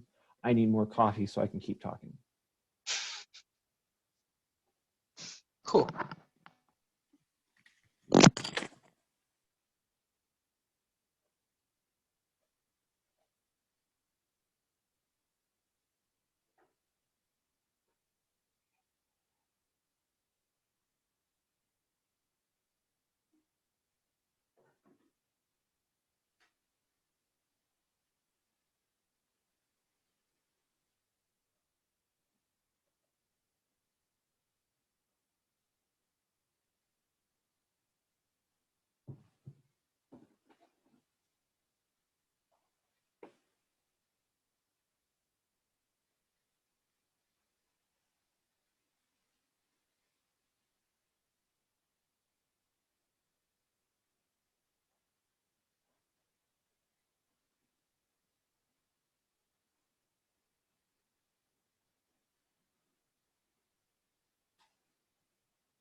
All right. Back, sorry. No, you're good. I Yeah, see I'm everyone. good I when everybody else is. don't have ears, Cam. I'm guessing I'm you're there? back. I'm Okay, back. cool. All right. So you guys are now on a small rowboat, a little bit off of shore from this temple-like structure. Thirsty, the goblin, before did point you to this place as where you needed to go. You do notice, though, while you're in the boat, you don't really have a way to propel the boat, as it were. I just start causing some waves, a little bit of a breeze. And it's like, yeah, it's like I'm using my hands as paddles, just kind of. Same, yeah. Hex immediately just starts really rowing, and Omni very cutely is just kind of like wagging his mechanical tail. Yeah, I'm going to be using my axe as an oar. I like it. Okay. Through all of that, you guys are able to make your way over to the temple. This map is a little different than the other ones. So inside it, you guys can see what I just revealed.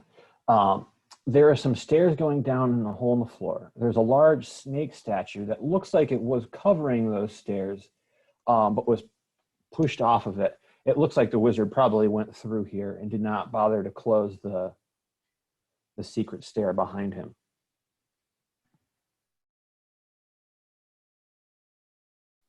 Speak to Niken. Say, lad, you seem very, very nimble. Go check that for traps. Okay. Can I do an investigation to check out for traps? Yeah, sure. You're just gonna, look down in the Yes. the hole. Mm-hmm. Go ahead. 18 plus 3, 21. Yeah, no. It looks like whatever traps were here were disarmed. There may have been some, but the wizard was in such a haste to get through, he didn't bother to turn them back on. After getting grabbed by Hex and Eru, he was hurting and looking to get out of there quick. He does not want to get smacked by those. Okay, can I put on my clothes and go down deeper? Okay. Yeah. You go into the dungeon, as it were, and you see a sort of collapsed passageway with one, and then further down this hall, you see a hallway with 4 statues sort of set into the wall on either side. And as you walk down, Niken, and look across the other side, you see yourself on the other side of the statues, looking back and mirroring your movements.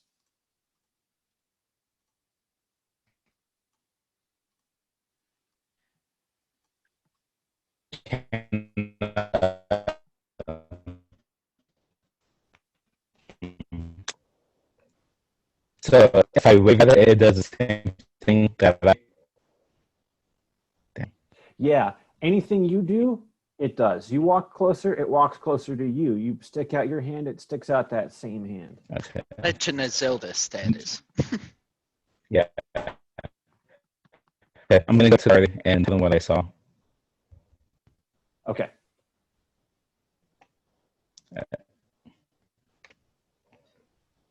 So you're coming back and relating it to us, and we're kind of at the top of that Yes. stairway, correct? Mm-hmm. Yes. Yeah, I'm guessing you guys are all inside now.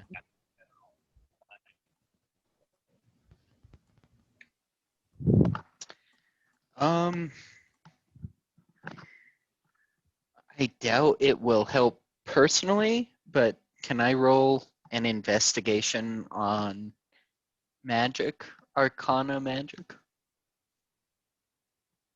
I think it'd be an arcana Yeah. check. Sorry. Yeah, go ahead. On the statues Yeah. downstairs? Yeah, and I will mention that when you go down, it's a mirror of you Same as thing. well. Yeah. Natural 1. That's a handsome-looking gnome on the other I side. like the cut of your jib. That's a dapper. Yeah. You've seen some jibs, and the cut on that one, boy.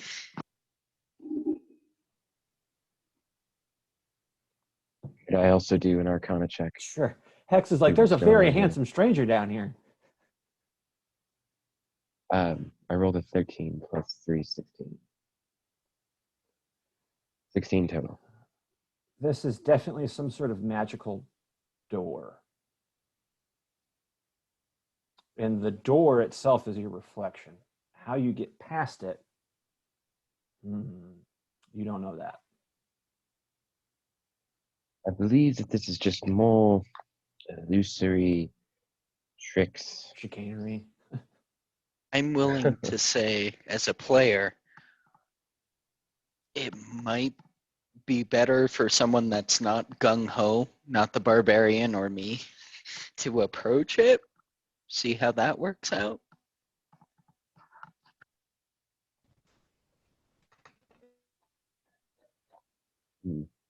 I volunteer as tribute.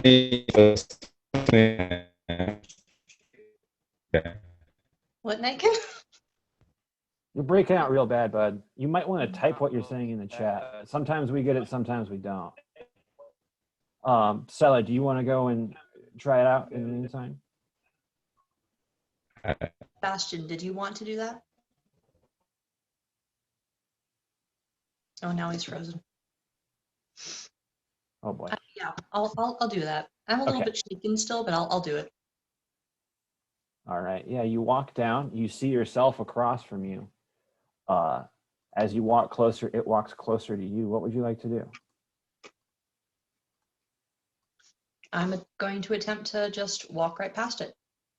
Okay, so as you try and walk past it, it tries to walk past you at the same size, but you guys hit each other. Like you go right, it goes right, and you guys hit each other. You end up like literally hitting each other and then trying to get around and hit each other. You guys are both trying to go the same way at the exact same time. Okay. So what if I put my hand on its shoulders, it puts his hand on mine,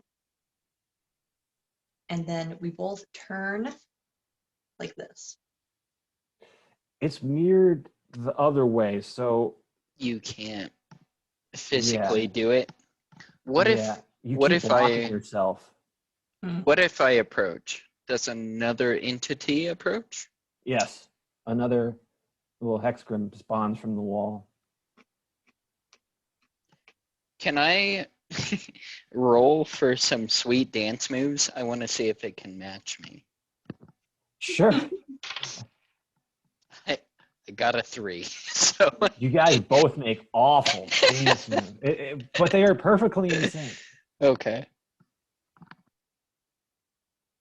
The You statues guys on hear either side. Parthanax shouting, "I can't stand this rudeness everywhere I fucking go." Probably the first time you've heard him swear as well. He's pissed. Hey DM, I whispered a message to you on Roll20. I don't know if you saw that. Oh. They're statues. Yeah. Mm-hmm. Break going the to- statues. Yeah. I'm going to attack. Can you hear us, Parthanax?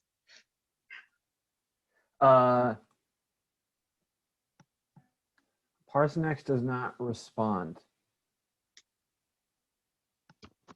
This could all be we could be tripping balls in a alley for all we know. Ori, I read your message, and yes. Niken, believe- yes, it does look like this is some sort of illusion magic. I believe that the reflection is possibly the doorway. And we are the key. If that's the case. Again, out of character, because this is not what X would do, but why don't you control the mirror image to open up the path.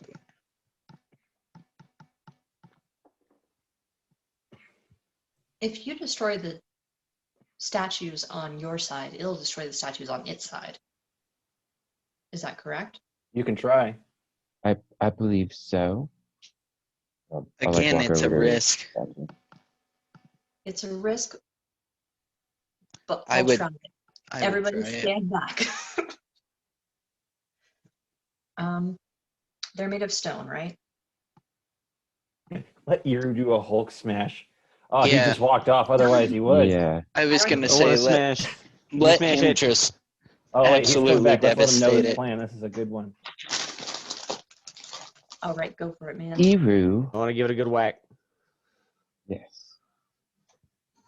At the rocks. I'm gonna break the You're rocks. going to hit a stone statue. All right, good enough. What am I rolling for? Just strength. It's going to be an attack roll. Okay.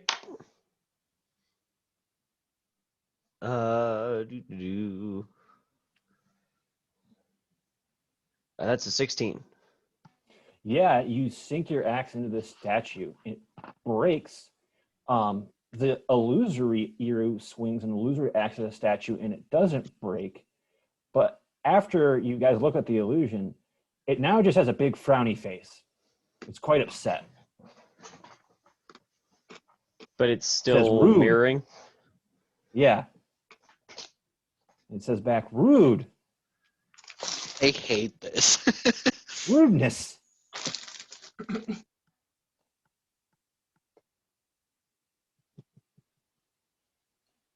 Well, I'm thoroughly confused. I broke something. That's about what I'm good for. Or I Break the think other one. But wait Yeah, a you know what? second. So the mirror image responded aside from mirror Mhm. imaging someone yeah, else? now it has responded differently. So I don't It like does that have at some all. independence of its own. That's very interesting. Hit the statue again. I would like to roll to hit the statue. Oh boy. But the reflection called you rude. This dragonborn companion of yours, is he quite polite? He thinks he is. Most noble dragonborn I know are terrible company, to be quite honest. Is he quite enjoyable So to be around? Is he That is pleasant? interesting. Does he talk back or is it just a mirror? Well, Ori was asking this of you guys. Yeah, I was asking the party about Parthanax. He thinks he's really polite. Yes, Niken, he is outspoken. Yeah, he thinks he's Oh. polite. If he thinks he's polite, he's more polite than most dragonborn I've met before. I find it interesting that this reflection called you rude for attacking a statue. I don't. So, acting in character, he is going to take another swing at the statue.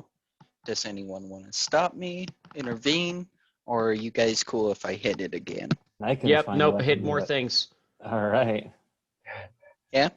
So that's It is somewhat possible that could be useful for later, but not, you conduct your experiments. I am to me, curious as not well. convincing enough. I hit All it right. as hard as I can. It's a 16 on die. All right. How much damage do you I'm do? hitting it with a great axe. Would you like me to roll damage? Yes, please. Okay. If any giant boulders come rolling out of anywhere, Actually, I will say I told you so.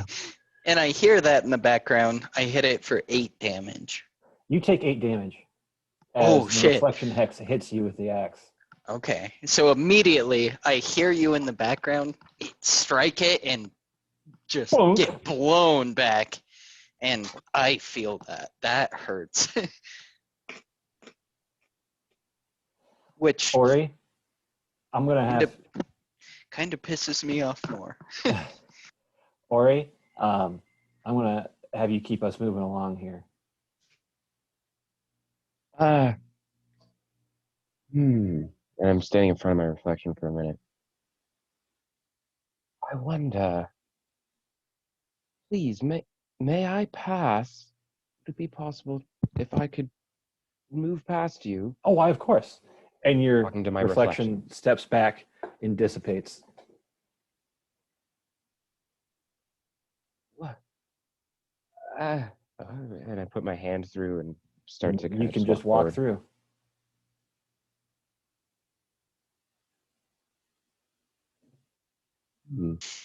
Maybe your Dragonborn companion is onto something. Perhaps there's reason for his madness.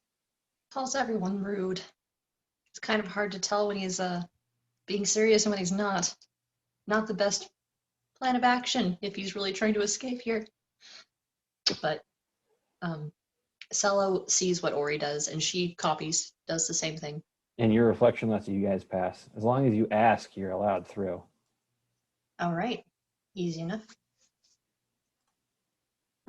Okay. Yep. So you guys move through the dungeon corridors. You see, let me reveal a little bit more. Just on the other side of a small gap in the floor, about 10 feet deep, sort of where everyone's standing now. You realize you can go around both sides of it. You see the portal just on the other side of like a 10-foot hole. Let me draw the portal in. Don't have one.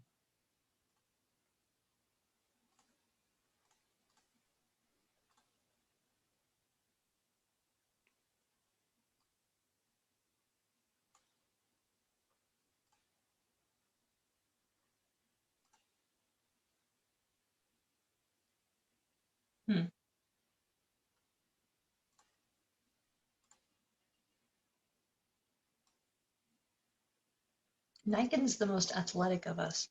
You think you could jump across there? I think with an athletics check, you could definitely jump across. Do you want to have him like bring a rope or something so you guys can like crawl across something? Yeah, I was gonna say worst case scenario. Let I and the barbarian throw him. I think I'll give you a toss if you want.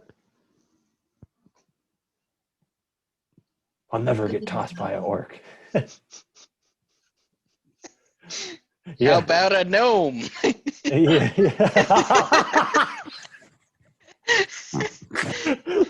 Oh, that's the content I am here for. Yes, can someone please toss Niken? He is down for it.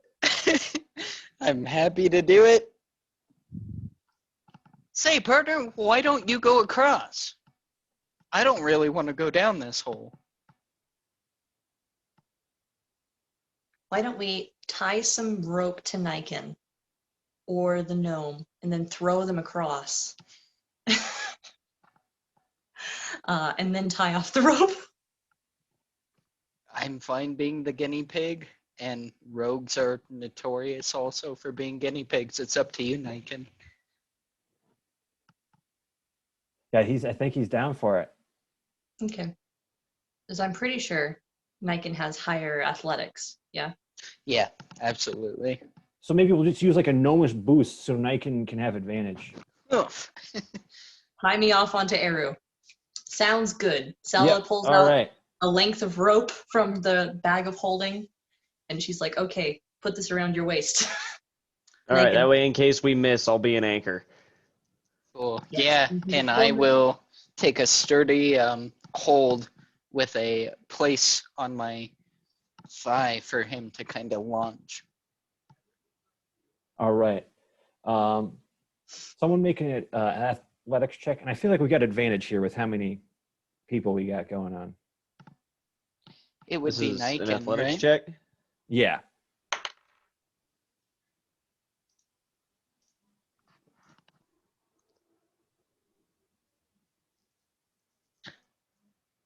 Niken, 17.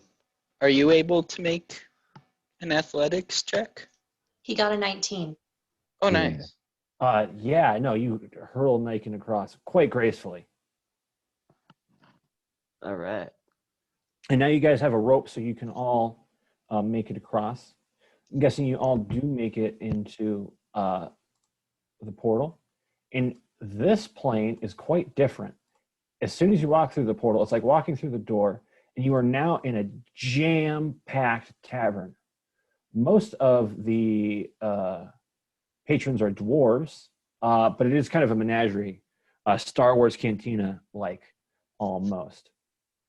And you see a large gold dragonborn off to the side. You look thinking it's your friend Parthanax, but upon immediate glance, it is definitely not. I know I used the same token. I didn't want to make another one. It's a farce, Parthanax.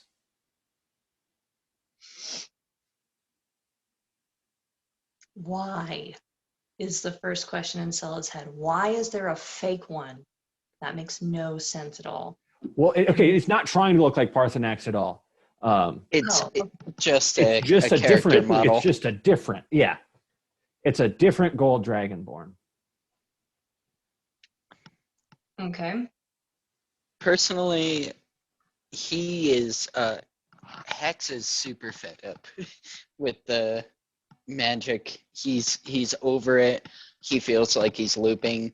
He's not going to attempt to act gracefully through these people. He's walking straight to the gold dragon. Just face up. All right. Yeah, go ahead and make me either a strength or a dexterity check. Strength if you're just like forcing people apart. Dexterity if you're just trying to weasel your way through. Because I spent a lot of time putting all the tokens on here. It is packed. Sure. He doesn't succeed as he got a 2. No.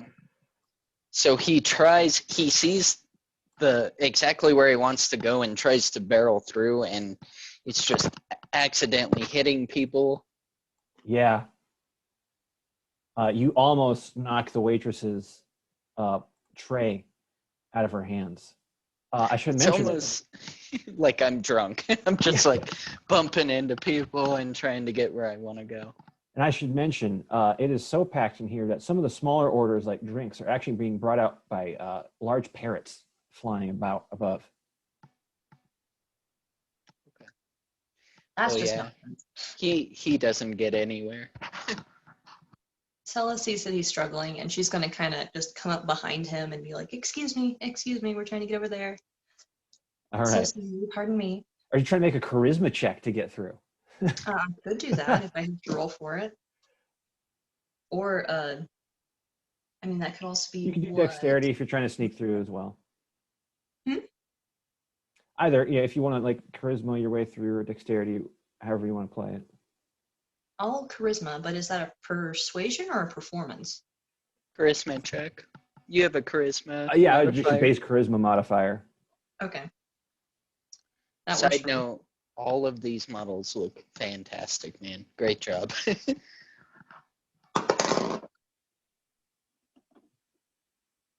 12. Ooh, you are just a little bit closer. You are just at the edge. You're not quite up to him. I'd like to imagine you're still squeezing out. Hold on, let me read from Nike in here.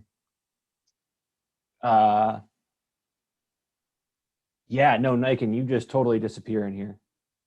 You are master of stealth normally, but you are just. Go Niken. Is there anything you'd like to do? Because you can now just slip through here like a shadow. Iru, something you do notice, there's an axe throwing competition going on right next to you with very hefty, hardy gentlemen throwing axes. And there's lots of drinking to be had.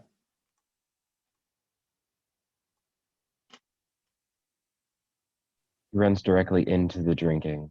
Yeah. We don't even see him. He just goes. Okay.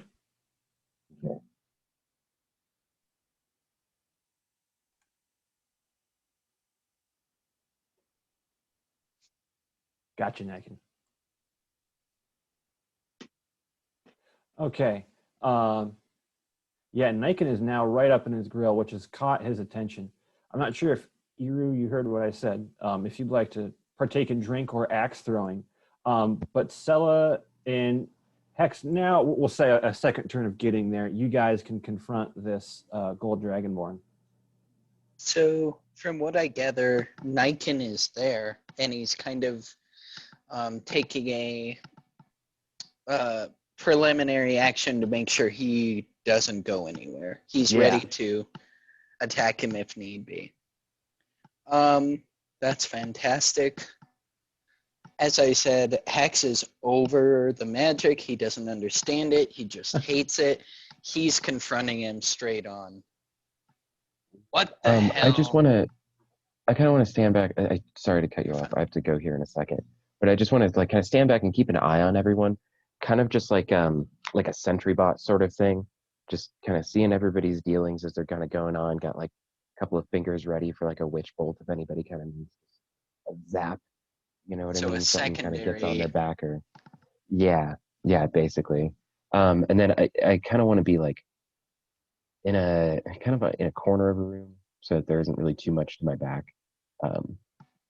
Maybe like actually go up to the bar and just stand at the bar on my back somewhere along here. Okay. Yeah. Kind of just keep a sentry bot out. Okay. So I'm confronting him right out. What the hell is this? What are you doing? I don't like it. We have a missing friend. You're going to talk to me right now, and I'm going to step right in his way.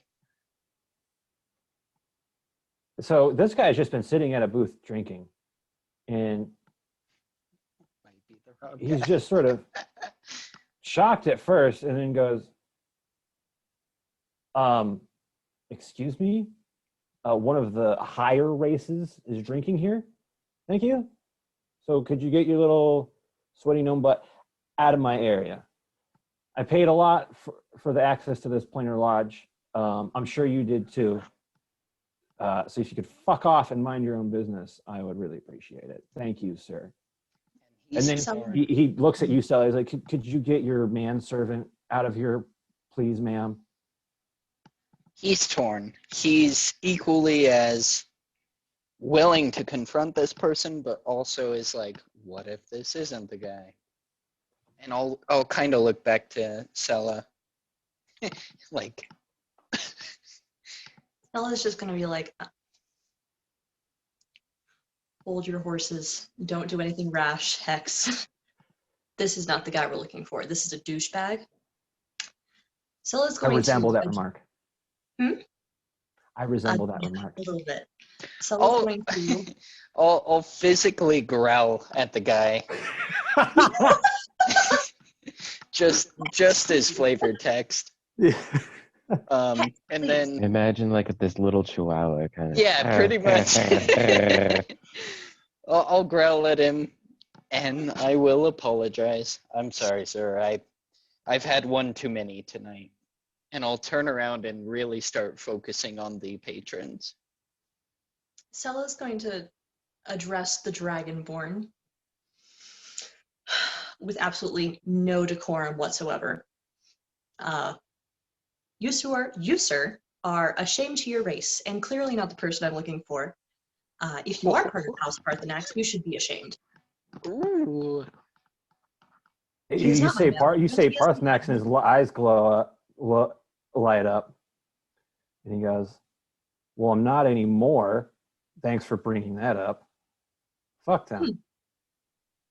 You know, I'm surprised you're as racist as you are, considering you've been let go from your family. I wasn't racist enough. Funny. Okay. You don't know the seriousness of that remark. I don't, actually. I don't at all. Side note. Yeah. I'm sorry, can anyone detect magic? Only Parthanax could. Which is why it sucks to not have me here. Good. Speaking of sucking to not. The whole point of the mission is done. Yeah, right. All right. Let's wrap it up, guys. Okay. No, Miss Pardon. No, speaking of not being here, though, I do have to head off. Damien, if you don't mind, can you hit record on your computer? It says recording right now. Yeah. I think when you transferred the meeting, it doesn't? kept recording. I think it'll just send the file to my computer. That would be freaking awesome if it does. Yeah, but I'm gonna have to hop off. You guys have fun. I will catch you guys next You guys want to See you next week, stop buddy. here?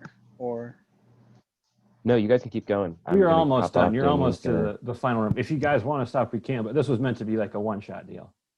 okay. Have a good one, guys. Bye, Nick.